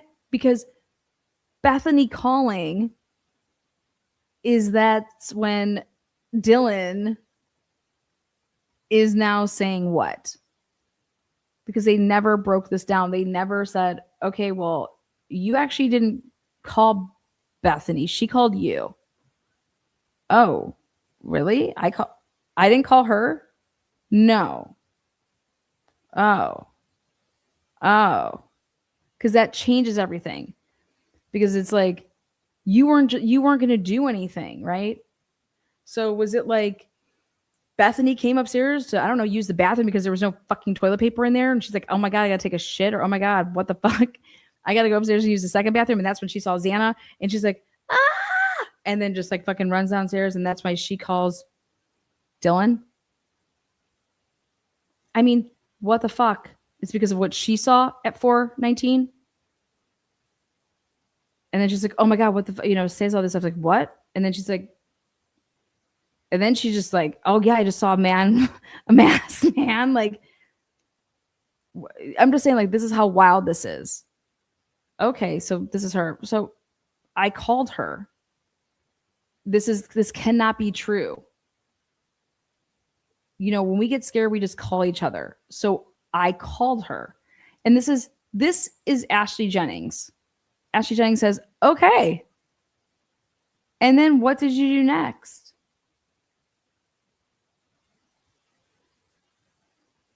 And then I called Xana at 4:20. You guys, how about this? Why? Why? Why did you call Xana at 4:20? Nope. Instead, she's like, okay. Do you remember if she answered?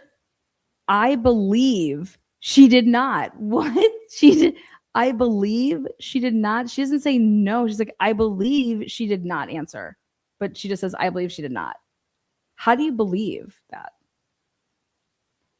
Okay.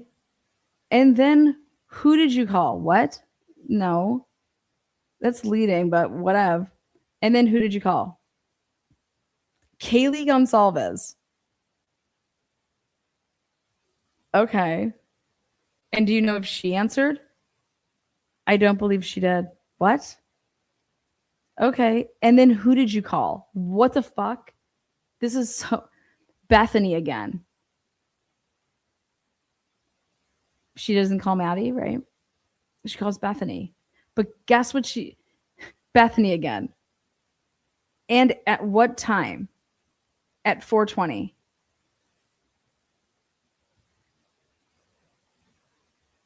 She called Xana at 4:20.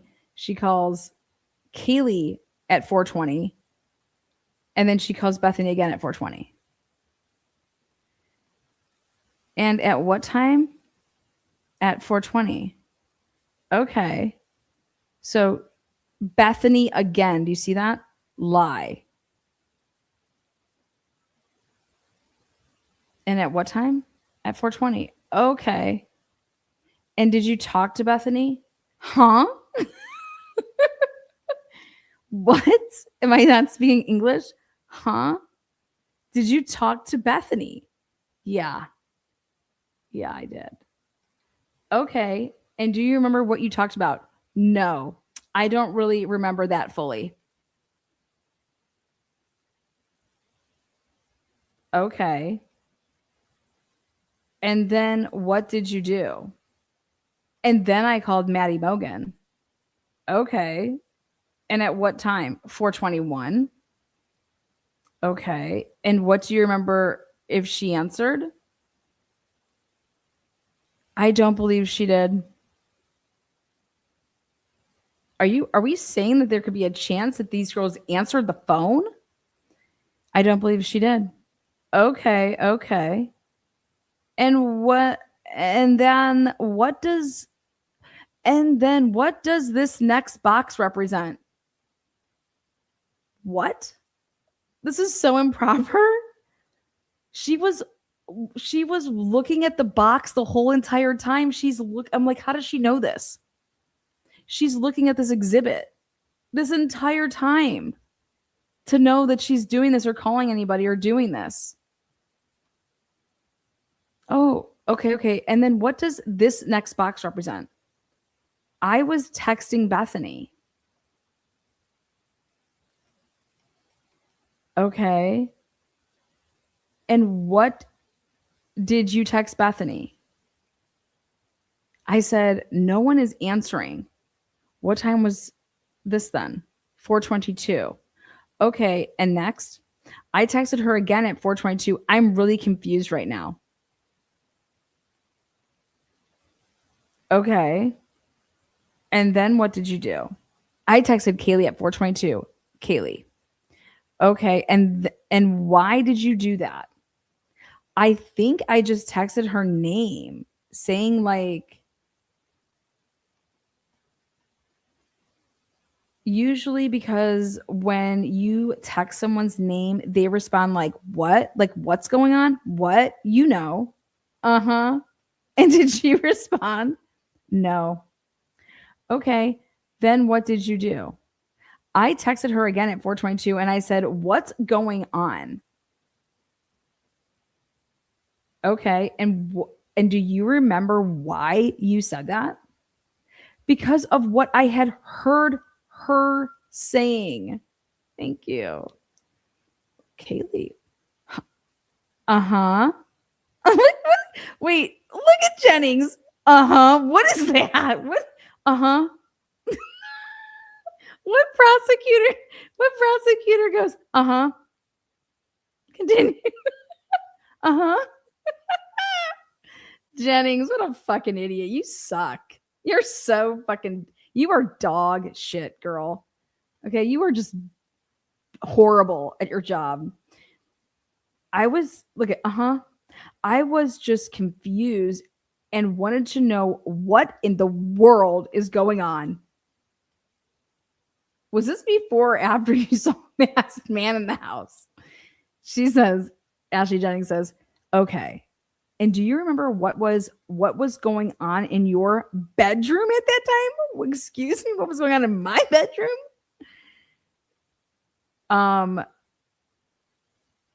But this was a trigger. Do you remember what was going on in your bedroom at that time? Look at her. Look at this. That was a trigger to say hello. We're going to talk about your bedroom now. After I opened the door the first time, I had closed it and locked it. And I had closed it and locked it when she said someone was here, so the door wasn't closed. Oh my God. Oh my God. Oh my God. Oh my God. Oh my God. Oh my God.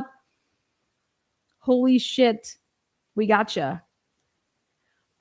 After I'd opened the door the first time, I had closed it and locked it. And then I remember just like staring at my door, blanking out, did not know what was going on. And then I opened it again. Do you guys see that? She basically just told on herself right there. She basically is saying that her door was open. Her door was open. So when Kaylee is saying, whoever she thinks is saying, there's someone here, she pops up, runs over to her door, closes it, locks it.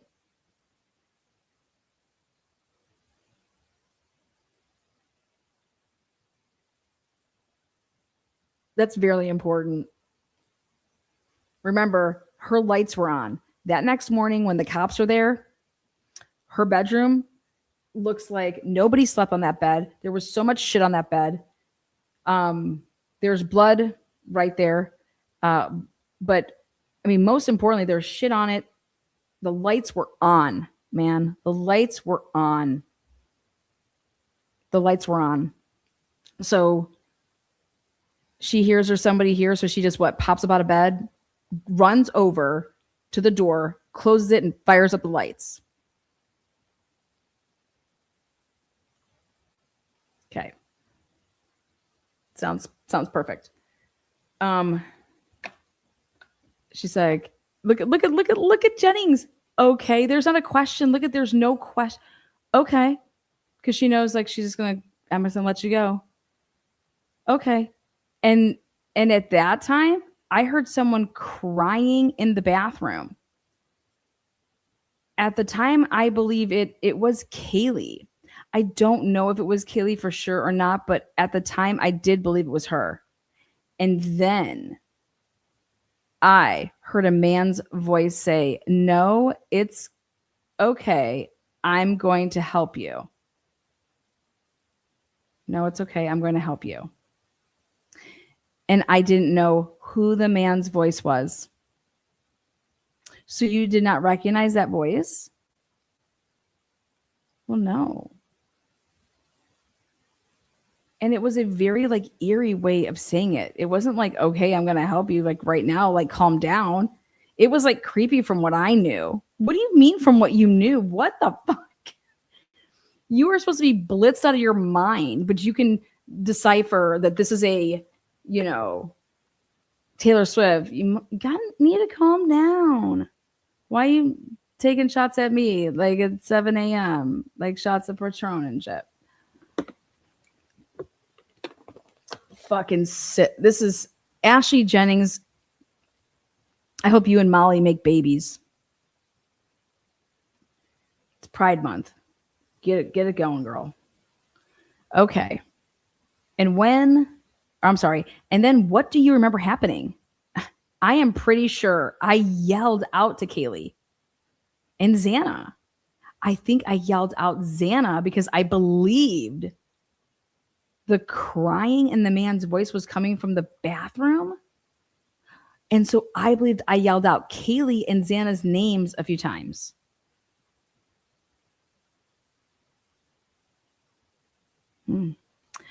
Okay. Now, which bathroom did you think it was coming from? The second floor bathroom on mine and Xana's floor next to Xana's room. Then what do you remember happening? I remember I closed the door again and locked it. Okay. So she's just opening it to say, Kaylee, Xana. You can just yell and not open up your door. Like, but you don't move. Like you're just frozen, just standing there, just opening, yelling at my door. Then I'm locking. Then I'm doing this. Then I'm doing that. I'm just opening and closing my door, but I'm frozen. I'm frozen, but I'm opening and closing my door, but I'm frozen. Then what do you remember happening? I remember I closed the door again and locked it. Okay. No question. And then at some point, I opened it again. Okay. No question. And I saw a figure in all black, which I believe was a person. And I knew, like, yeah, okay, describe what this person looked like. I knew the person was white. I don't know how, but I just knew it. Knew it was male. I think I knew that because of the voice. The person was around my height or a few inches taller. What's your height? 5'10". Okay. And then I knew his build wasn't like scrawny and he wasn't like fatso. So I figured it was like basketball tone, like lean build, you know. Okay. And what was this person wearing? There was like, from what I think I remember, it was like a black mask, almost like a ski mask, but not like it just like covered like the head and then maybe up to like the mouth, maybe more. I can't remember if it covered just like the chin, the mouth, or the nose or lower. Okay. And what color was it? Black. Okay. What about the rest of their attire? Do you remember? I believe just all black, like black everything. Okay. Did you make eye contact with this person? I don't remember his eyes. I don't know for sure if we made eye contact or not, but I remember he didn't say anything to me. And he didn't even move a step close to me, which I find very weird. But I remember he didn't say anything to me and he didn't move a step close to me, which I find very weird. Like, what? Because this is nuts. This is nuts. What does the probable cause say? He was just walking right toward her, you know? She's in a frozen.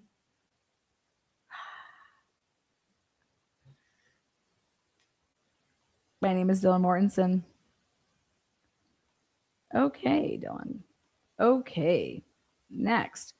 Okay. And you could tell what direction this person was moving in? I just told you he wasn't moving, bitch. No. Okay. She says, and can you tell what direction this person was moving in?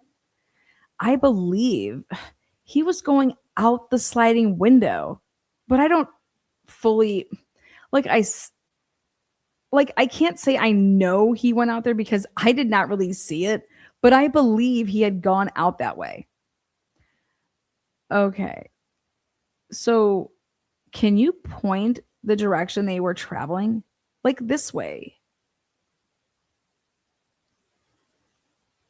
Okay. And you said sliding window. Did you mean sliding door? Sliding door, yes. Duh. I'm just really nerve.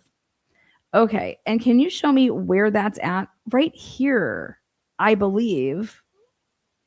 Okay. What did you do after you saw this person? I remember saying, no, no, no. Slammed my door and locked it.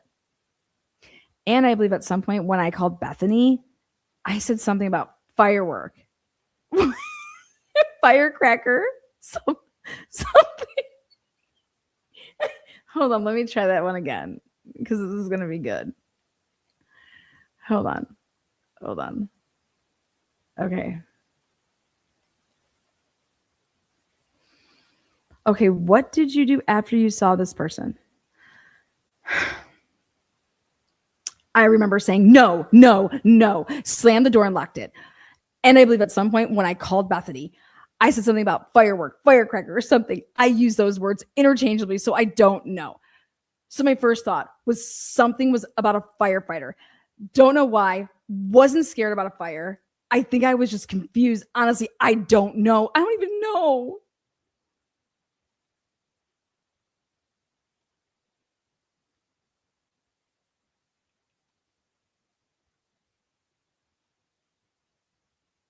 Okay.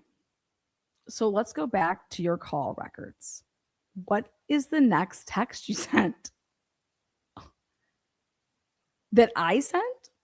Or Let's go up to the text to Bethany at 4:22. Oh, sorry, no. We've already done that.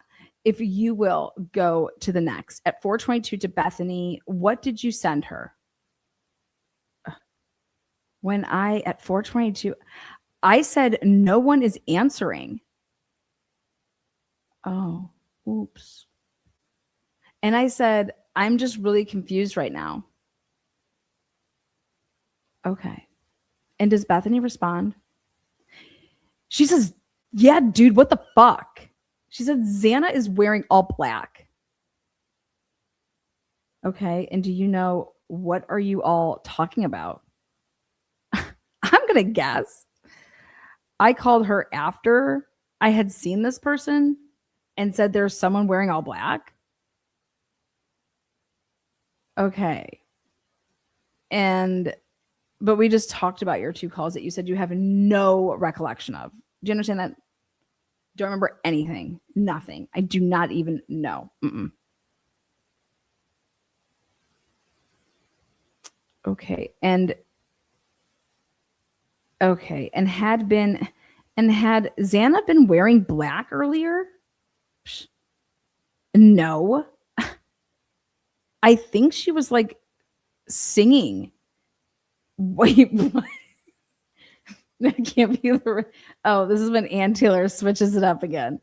Ann Taylor stops it right there. Okay, had Xana been wearing all black? She's like, leave us on a cliffhanger. Now we go to a new page. No. I think she was like singing and kind of like talking to Murphy. Wait, hold on. No, I think she was like singing and kind of talking to Murphy, but I don't remember really what she said at all. Okay, now, was this before or after you later heard a scream? Are you fucking kidding me, Ashley Jennings? Okay, now was this before or after you later heard a scream? Are you shitting me right now? This bitch, Ashley Jennings, sit and spin, motherfucker. You leading ass hoe, okay? Was this before or after you like later heard her scream? Okay. Well, this was before I heard her say someone's here, if that's what you're asking. Okay. You mentioned fireworks. Did you ever hear fireworks? No. Bethany. No, Bethany. Dude, she has made this whole thing the fuck up. Let me explain what's happening here. It looks like Bethany and Dylan are having a phone conversation with their phones, but it looks like the same person is using both phones. To be honest, I said that it is possible because they were never overlapping. There was not one single text message that was ever overlapping the other one. You could definitely make it happen right now. I also said that it looked like they could be, just both sitting there simultaneously doing this, because she just got done telling us, literally just got done telling us, I did, I think, a fabulous job. I think I should win some fucking award for it. I just literally sat here and I did I remember saying, no, slam my door and locked it. And I believe at some point when I called Bethany, I said something about firecracker, something. I use those words interchangeably, so I don't know. So my first thought was something about a firefighter. Don't know why. Wasn't scared about a fire. I think I was just confused. Honestly, I don't even know. Dylan says, I said something about a firecracker, something. I use those words interchangeably, so I don't know. So my first thought was something about a firefighter. So don't know why. Wasn't scared about a fire. I think I was just so confused. Honestly, don't know. I don't even know. Okay. Perfect. I'm just really nailing this for the home audience. Great job. So just when you tell us that you use firecracker interchangeably, I just use it interchangeably. It doesn't matter. Who cares? Let's move on. You then proceed to tell us that, okay, you mentioned fireworks. Did you ever hear fireworks? No. Bethany, Bethany said something like firework, firecracker, but I don't believe I ever heard that. So I didn't know what that meant exactly. Funny that she doesn't write that in any of the texts. Like, dude, did you just fucking hear that? Usually people text people first. She just calls her. Interesting. So you never heard anything? No. Okay. Do you know what Murphy was doing during this time? When Kaylee had said, someone's here, I don't know how much he was barking, but I remember hearing barking at a distance. At a distant. At a distant. Yeah, because they were outside. Someone's here. Oh, we got your DoorDash. Hey, Maddie, call Xana, Bethany. Their fucking food's here. Like he had gone out the door. But I don't remember like being like, he's barking a lot. So I like when Keely said someone's here and walking up the stairs. Yeah, walking up the stairs from the first floor. Mm-hmm. Yeah, now we're getting there, Lana. Yeah, like so like when Kaylee said someone's here and walking up the stairs, the first floor stairs, that's what I heard. His barking getting kind like distant, like he had gone outside or something. So you hear the stairs, and it could be potentially that actually he's walking what down the stairs. That there's someone here going down the stairs to get like the Molly and Michael drop off, but then like whoop, somebody just like pow, hey bitches, here we are. Okay, and this would be at 2:51. Okay, do you remember if you heard Murphy barking when you got into Bethany's room? No, I don't believe so. What the fuck? The dog is going berserk unless you weren't in Bethany's, unless she went down to Bethany's room, what? Right after 2:51. This is all just lies, but we're going to try to see if we can cipher out her lies. But we all know that the dog was going crazy at 4:20, 7, 8, 9, what's when she went down there, supposedly. Okay, so do you remember Murphy? No, I don't believe so. Okay, now you testified about your alcohol consumption. Uh-huh. Did you take any other substance that night? Like any drugs? No, just alcohol. Okay, to your knowledge, did anyone besides Hunter go upstairs the following morning? I remember somebody. It was that she had it was that she had gone upstairs, but I don't remember seeing that at all. I have no idea. Who was that? Emily. Emily. I remember some. But Emily said she had gone upstairs, but I had no clue. Did not see that. So obviously I don't know for sure, but Emily just told me she did. Oh. Okay. And you mentioned going from your room down to Bethany's. Did you go anywhere in between? No. At any point before the next morning, did you ever go up into Kaylee's room? No. No. Look at this, the lying liar. Look at this. This is when she has to say a we.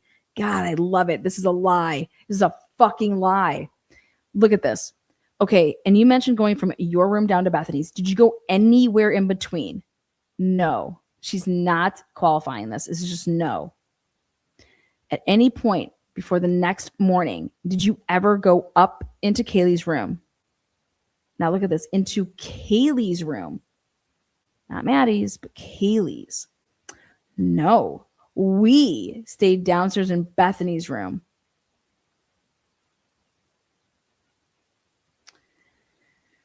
Okay.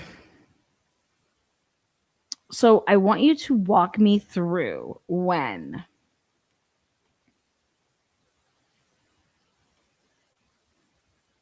you saw this person. Okay. Let's go back to the diagram. This would be State's Exhibit number 7. So when you first saw this figure, remind us where you were at. I was in my room, like peeking my motherfucking head out. So the door was like a little bit open. You've got to be absolutely kidding me right now.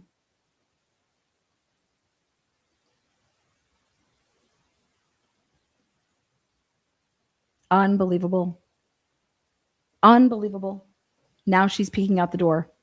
Now she's peeking out the window. Now she's going out the sliding window. The motherfucking diagram. I was in my room, like peeking my head out. So the door was a little bit open. Wow. Okay. And remind us where you saw this figure. I believe he was like around here, maybe walking by or something. So she was standing in a frozen state while peeking out the window or out the door, like just frozen peeking. Okay. Okay. But where's that footprint? That's right. You guys, that footprint, you have to have the door wide open for that footprint to be where it's at. This is absolutely just, how the fuck was the grand jury like, what the fuck are we listening to? Okay. And remind us, oh, God. Remind us where you saw this figure. I believe he was like around here, maybe like walking by or something. And, okay. And what direction was his body pointing towards? His body pointing towards. Thanks, Ashley.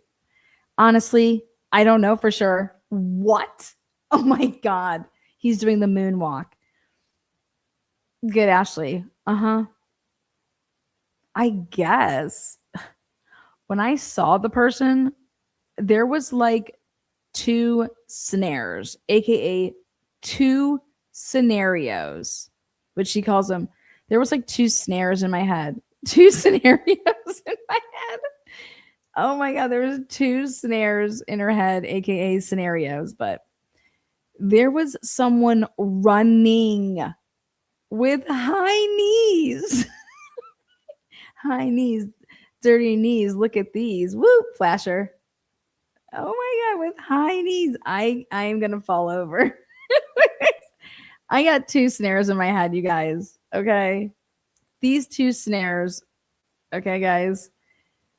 These 2 scenarios. There was someone running with high knees, and then someone walking towards the sliding door. She says to the grand jury that she saw 2 motherfucking people, 2 scenarios. And then Ashley Jennings, who is absolutely awful, doesn't say, when you say scenarios, what do you mean?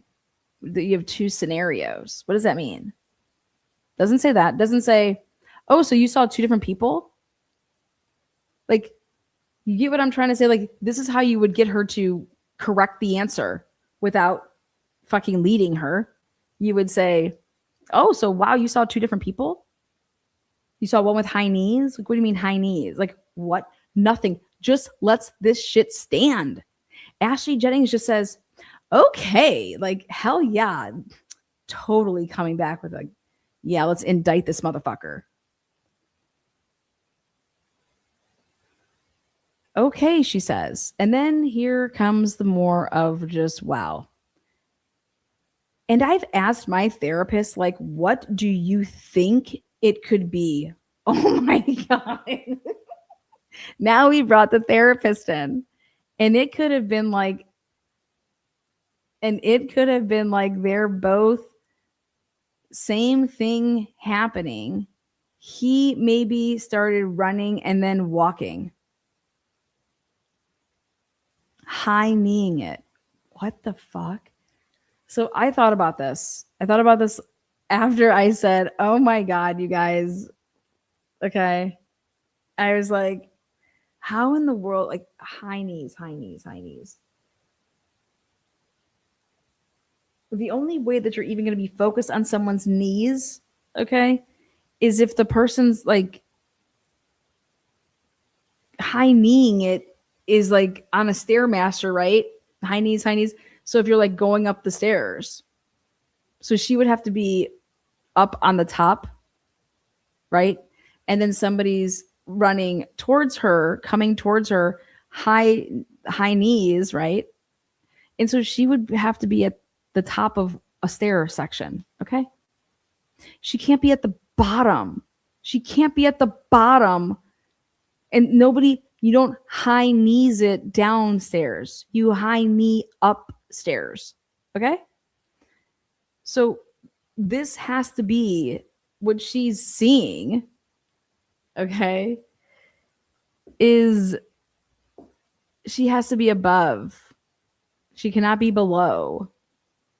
Okay, please go high knees it coming down the steps and let's see you just fucking face plant.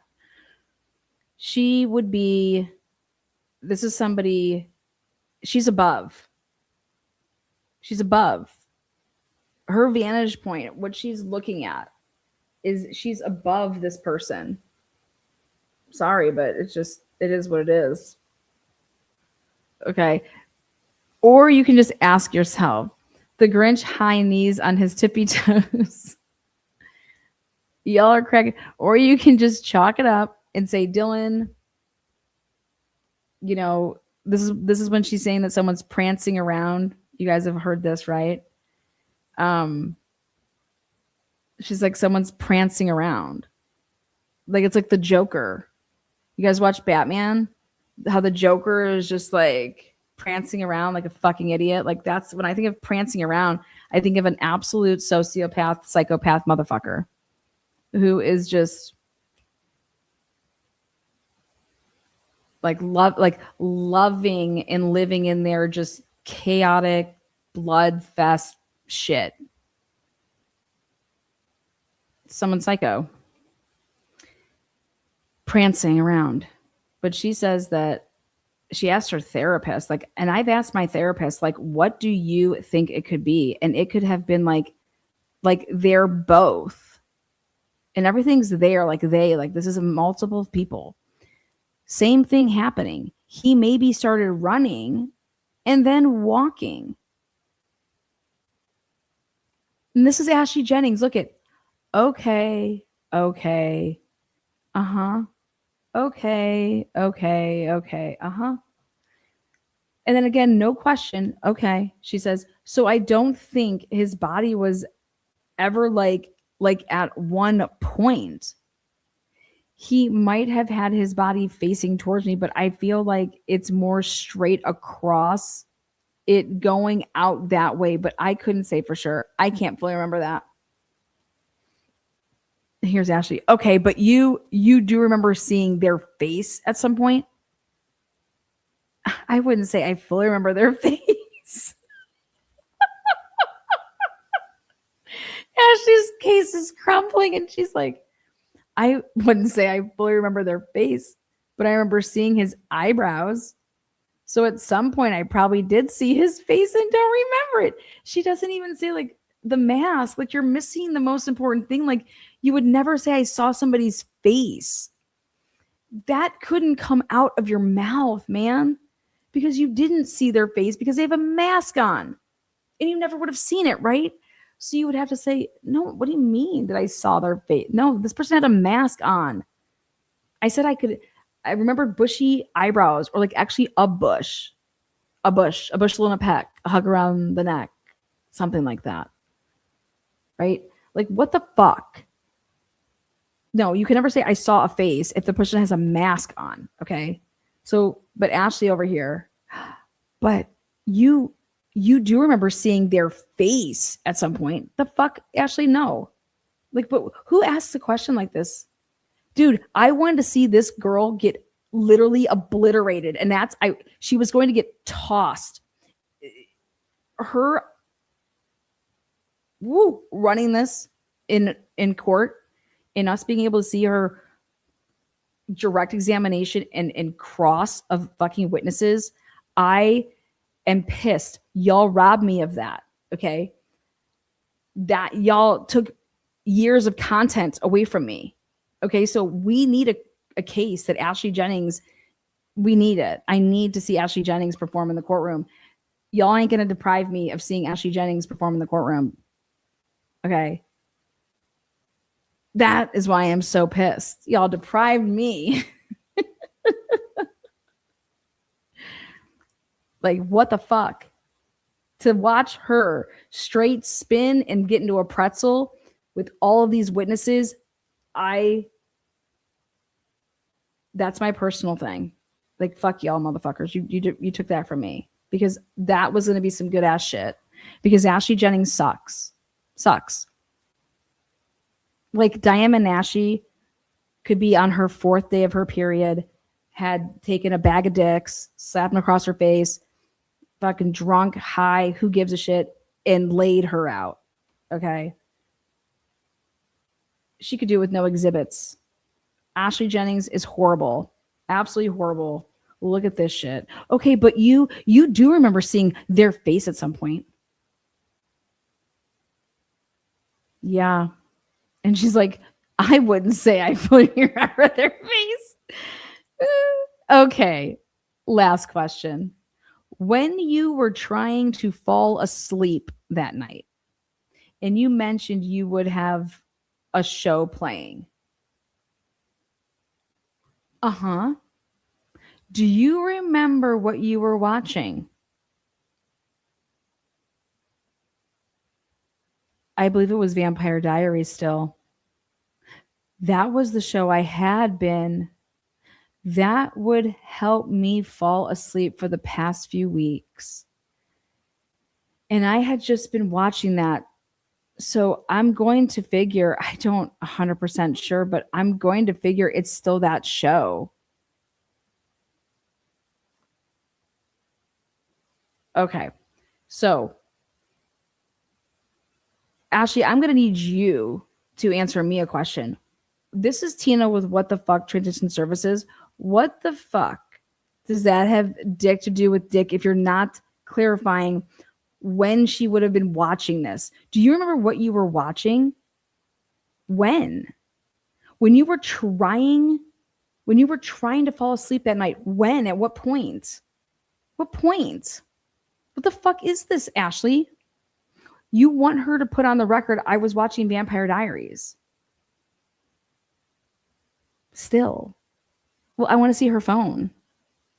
How could she be watching Vampire Diaries still? Was she out in the goddamn living room, Ashley? Was she out in the living room, laying on the couch? This is the burning question. Last question for you. When you were trying to fall asleep, like when in fucking whose room? Bethany's room? I was trying to get on her, man. I was trying to get with her. So yeah, like we weren't talking and I was cuddling her and shit. Okay. That's what I was doing.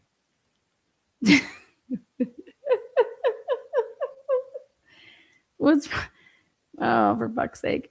You guys, what is this? What are we watching? Hoffy Master says you get 5 memberships. Allie Tally says you get 5 memberships. Allie Tally says any of these vehicles new enough to have. Oh my God, I didn't tell you guys. Dylan Morrison got a car 2 weeks after the murders. Did you guys know that? Holy shit. Holy shit, it's in the documents. I just saw a vehicle and made me remember. Dylan Morrison, somebody bought Dylan Morrison a car. She could have bought it herself. She says it to Aaron. Oh, fuck, here, I'll show you. I was like, wait, what's going on here? I looked it up. Oh, wait, is there more? When she says that's the last question I have? Oh, yeah, there is more. Hold on. I'll come back to the car here in a second. I'm going to remind you, these are a secret, so you're not supposed to tell anybody about the grand jury, okay? Okay. Thank you, Dylan. Thank you. Mr. Thompson says juror number 6 may Dylan be excused. Yes, she may be excused.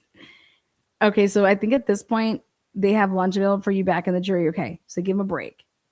And they come back out at 1, and they're like, we call to the stand Bethany Funk.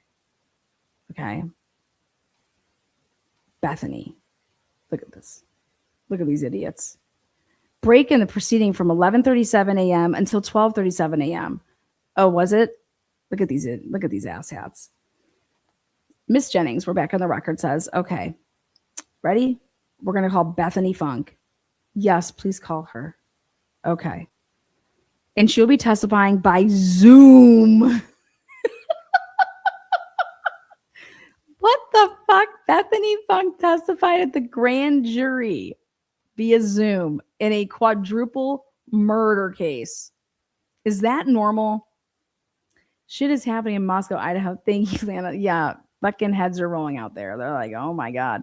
Lana, any idea what the G's meant by saying he, BK, got away with it hit before? Got away with what before? Murder? Stalking? I don't know. I don't think Brian Colbert has ever committed a murder before. No. Lana, you have the chat rolling. Fuck yeah. Goals right there. Over 1,500 people in here. Make yourself known. Yeah. Yeah, motherfuckers, make yourself known. You can thumbs it down. Thumbs it up if you're here. Fuck shit. Don't be a fence rider.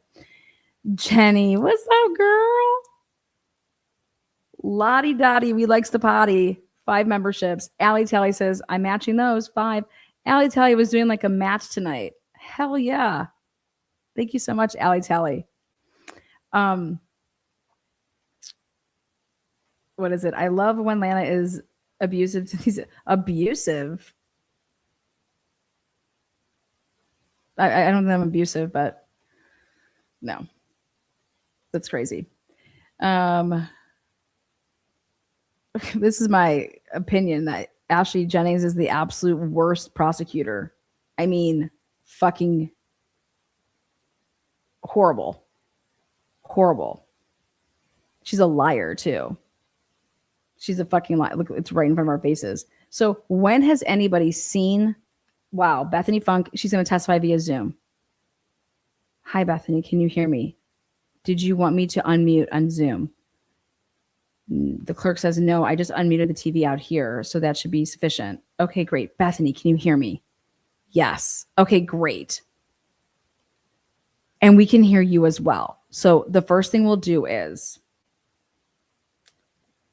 we'll start by having the presiding juror read you the oath. Great. Bethany Funk, do something there. Yes. Okay, thank you. Direct examination begins. Now watch this. Bethany, can you state your name and spell your last name for the record? She does. Okay, thank you. Bethany, are you alone?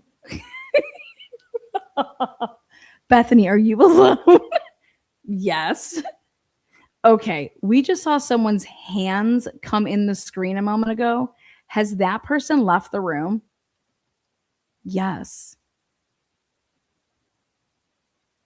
Okay, thank you. How old are you, Bethany? So right here, she wanted to put that on the record. Ann Taylor wants everybody to know that Bethany Funk testified via Zoom and that somebody was in the room with her. Okay? Now let's go back to this. They don't give us anything more about Bethany's shit. I wish that she would have went further. She stops here. Right there. Oh, physical therapy. Oh. Okay. So we're going to go back to where Erin starts her thing. And she says, is this Erin? Okay, perfect. Erin. God, Erin.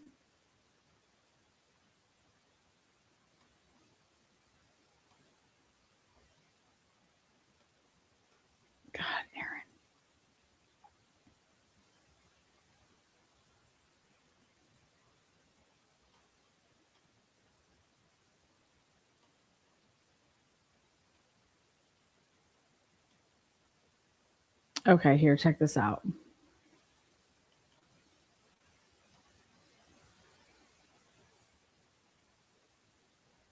Okay. You guys can do the Google. Erin, Dylan says, yeah, there's a ton of we always go to. Erin says, oh, okay, so you can take a seat on that sofa. Where is that one? In Boise off of Broadway. Oh, okay, all right. I go down, that blanket goes right with it. So it gets really cold in here. So we have the space heater going. Yeah. And it gets really hot. So if you want me to turn it back on, you just let me know. Okay. Okay, so yeah, I go down to Boise quite a bit for work. So all right. You said it's on Broadway? Yeah. I'm going to have to check that out. Yeah, it's a really nice dealer. What is that? Yeah, it's always like there's something very exciting when you find a good buy.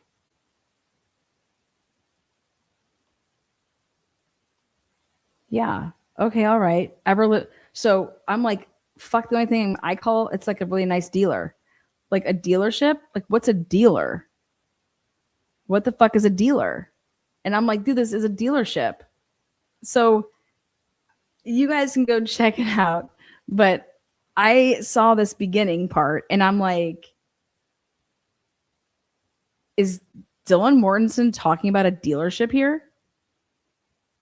Because we know it's not a, you know, and I'm just like, wait. There's a ton of we always go to. Oh, okay. So you can take it. So it's just like, oh, it's in Boise off Broad. And it just says, okay, so yeah, I go down to Boise quite a bit for work. So, all right. Yeah. You said it's on Broadway. Yeah. I'm going to have to check that out. Yeah. It's a really nice dealer. So, whatever they buy there, it's a dealer. What do you think it is? I don't fucking know. Maybe it's Santa Claus.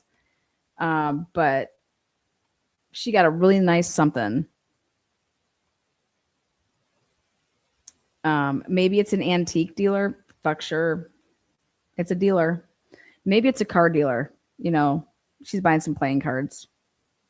I have in Utah, blah, blah. Okay, so it's been pretty much, yeah, the biggest chunk. What? Oh, the biggest chunk. Yeah. It's like, yeah, Boise is a good spot. Yeah, I was surprised how much I liked it the first time I went. So watch this. I was surprised how much I liked it the first time I went out to Boise. Yeah.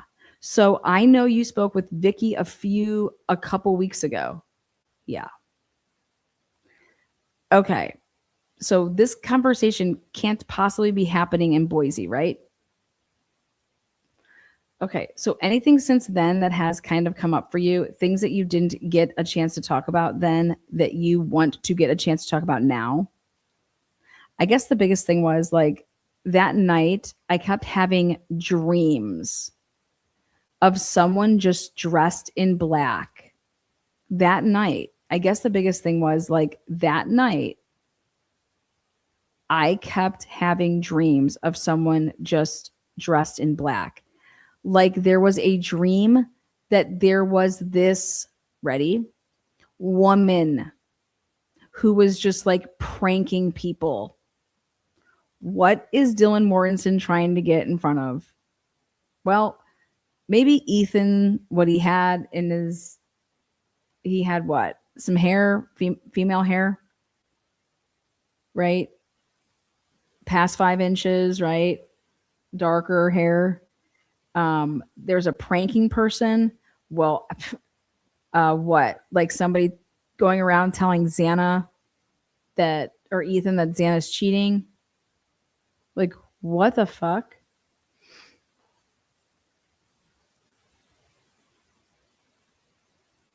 She says pranking. This is her dream.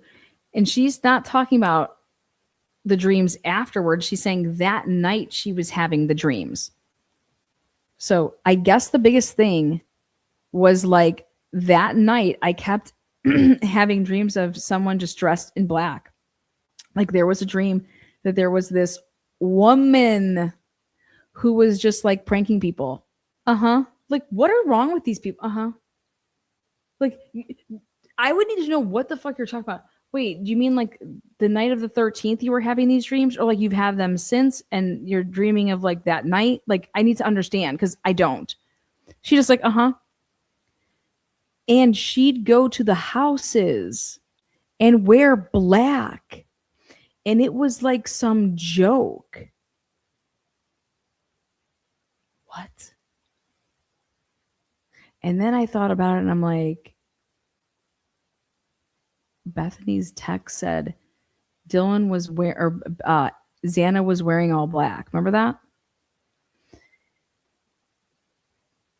And then I met her and she's super nice. What the fuck?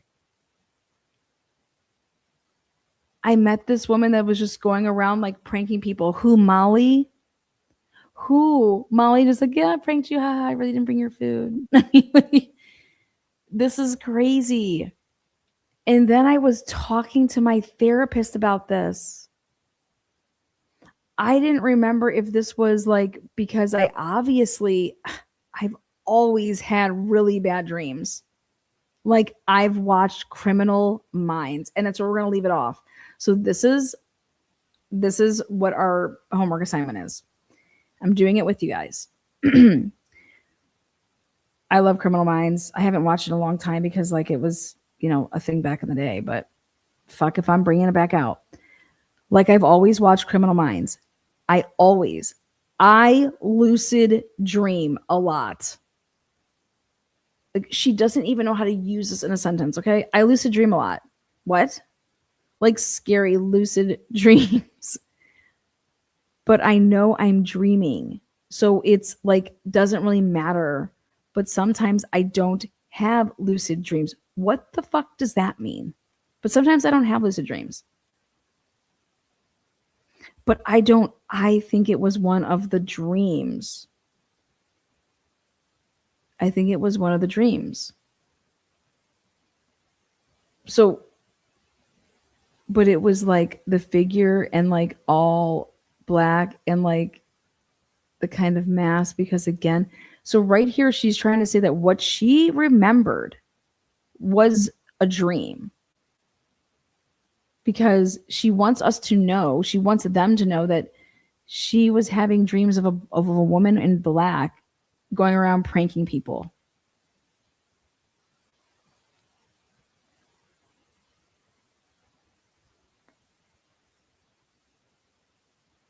We already believe that there could be an issue of that.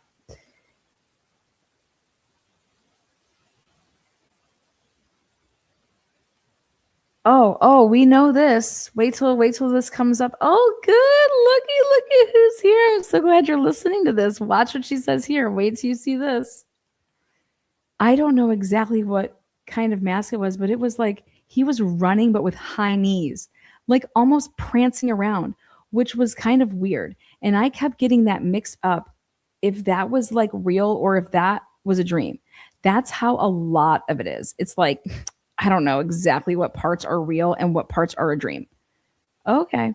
Because everything's kind of like jumbled, I would say. Okay. And you were talking about the dream with the woman? No. So like that there was like the woman dream. That's one of her dreams. Yep. And there's another one. I couldn't remember if that like he was running or if he was walking or if that was the dream of him just like running. Like, okay. It was just kind of like prancing running. It was like really high knees. It was just like an awkward run, I would say. And that was what you aren't sure if it was true. Yeah. Or if it was a dream. And the woman one I knew was a dream. I knew was a dream. I could tell that one was. The second one, I didn't really know. Okay, tell me about how you could tell the first one was the one with the woman was definitely a dream. I don't. So usually when my dreams, because I lucid dream, I can control my dreams. Usually is like, oh, like I know I'm dreaming. Like I 100% know.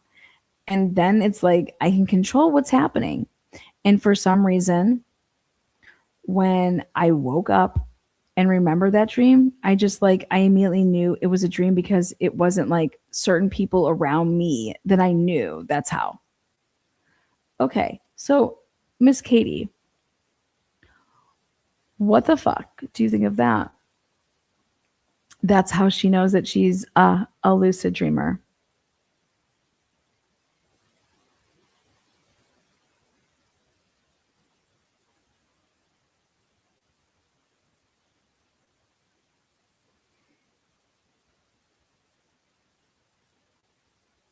Trialing our podcast.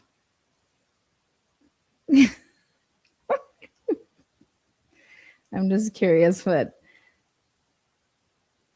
Miss Spirko thinks of that. Doctor. You can just.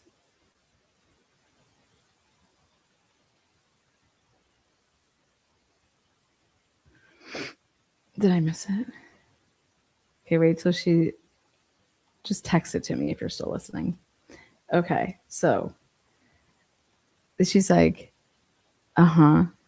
That's how I just know. It's like I can't see their face clearly. And I know it's not like real, like Aaron. Okay. So that's how I knew. And then in the second one, there wasn't other people around. Like it was when I was in my room and it was opening the door that he was like running. Okay. But I didn't know if he was going, like, if it was exactly in the house or not. It was just weird. What the fuck? Where was this at, Dylan? Where were you? I just don't know if it was at the house though. What? Yeah. And I couldn't like fully understand when I woke up that like was a dream or not. And I guess like when I woke up that morning, everything was just like what the fuck happened? Yeah. And like when I called my friends again, it was like I wasn't worried about any of my friends because we were home. Like, and I saw Maddie's because I have Maddie's Find My iPhone and I saw she was at home. So I was like, okay, like we're at home. We're safe, you know? Like you always feel safe in your house. And like when I called my friend, it was because I thought someone was in the house. But I didn't know if they were there or not. So I wanted them to come check with us. Well, then why didn't you go upstairs? But it was like, that's why I didn't know. Like, and then like we find out later, like what happened. And we were just like, what the fuck? Like, we didn't even think that. Okay. Imaginally happening. What? It was just weird. It was just weird. It was just weird shit, I guess. Yeah. So I want to come. She's 20. She's 20, not 29.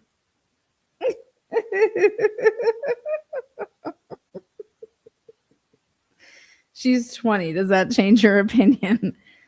Okay.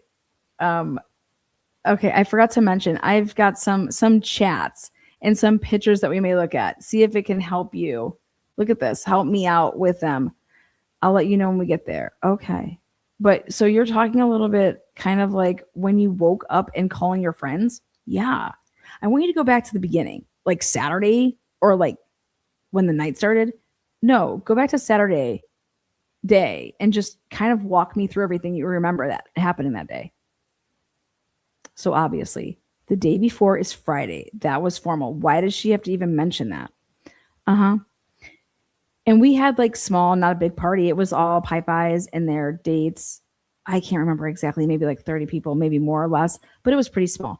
And like obviously we were all drinking a lot. Like I don't remember a lot of that night because like I had been drinking too much.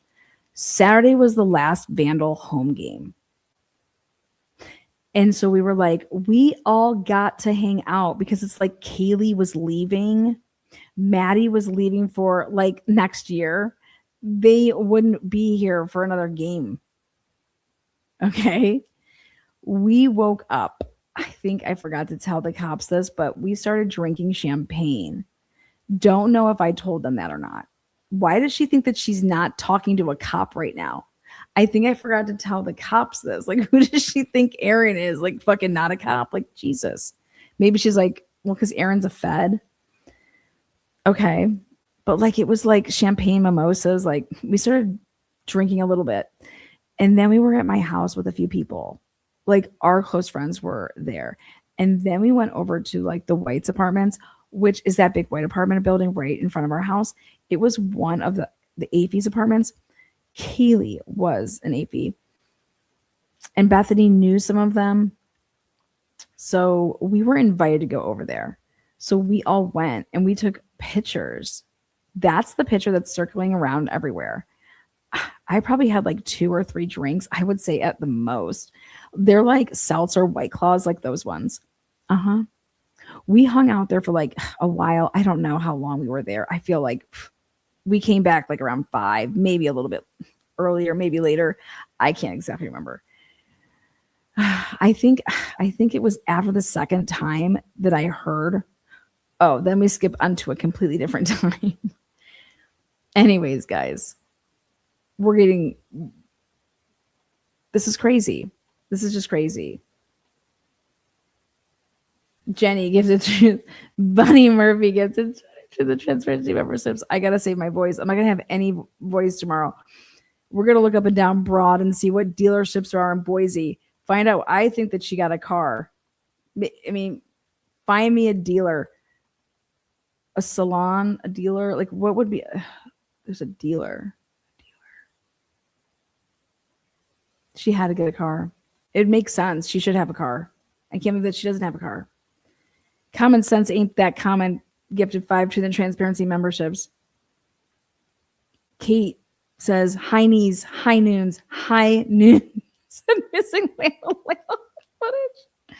Thank you so much for the funds. Oh my God. Jenny, Bunny Murphy, Allie Tally, Jenny. Common sense ain't that common, right? Allegedly. All of this is alleged. This is my motherfucking podcast. This is my motherfucking opinion. Furniture dealer. Didn't she just get a car? I don't know. I feel like she just got a car. That's what it sounds like to me. I feel like she just got a car. What do you guys think? Let's just do a fucking poll really quick. I just want to know what you guys think. All right. Did Dylan get a car 2 weeks after the murders? Yes is a 1. 2 is a no. I'm just curious.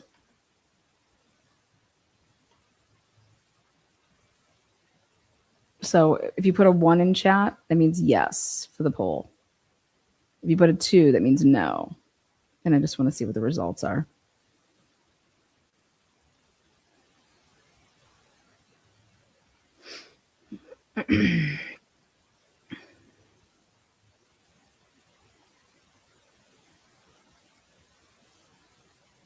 Do we have anybody that's saying?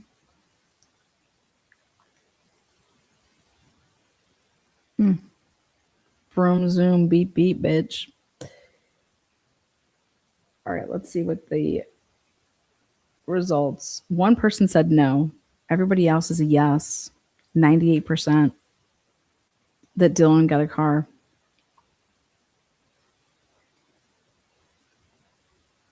Car with fog lights. Was she hallucinating and did something and think it was a dream? No, she just has these dreams. And she watched criminal podcast shows. When I started reading more of the stuff, she is talking about like, it's basically like she saw the pictures in the media, and then it was like she's forming stuff around that because she's talking about, you know, the dishes were out on the table, or maybe it was by the kitchen. It was, you could totally tell her answers are after seeing media pictures, especially in this one. Okay. Well, you guys get some rest. I need to rest my voice. We'll be back in the morning, but we're going to look up Criminal Minds episodes where the perpetrator is a surviving person. I just want to see or when somebody gets caught, what they try to say is like they were dreaming, or to like get out of being the perpetrator. So think about finding a Criminal Minds episode where the person was interviewed early on in the case, okay? And did they ever talk about putting somebody there, making up dreams? Because this is some wild shit. Thank you, Lana and Mods. Love the vibe. Y'all were hysterical. Well, we just tried. It's like Scream. The movie Scream.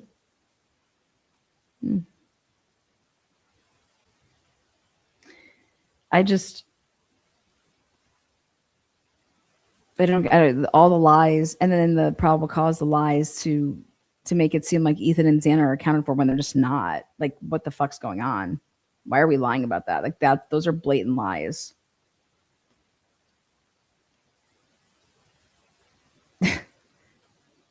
People just getting thrown on the bus.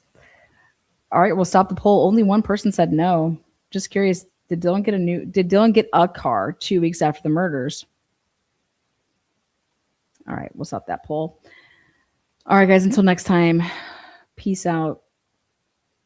Truth and transparency. Appreciate you guys being here. Be kind to one another. Bye.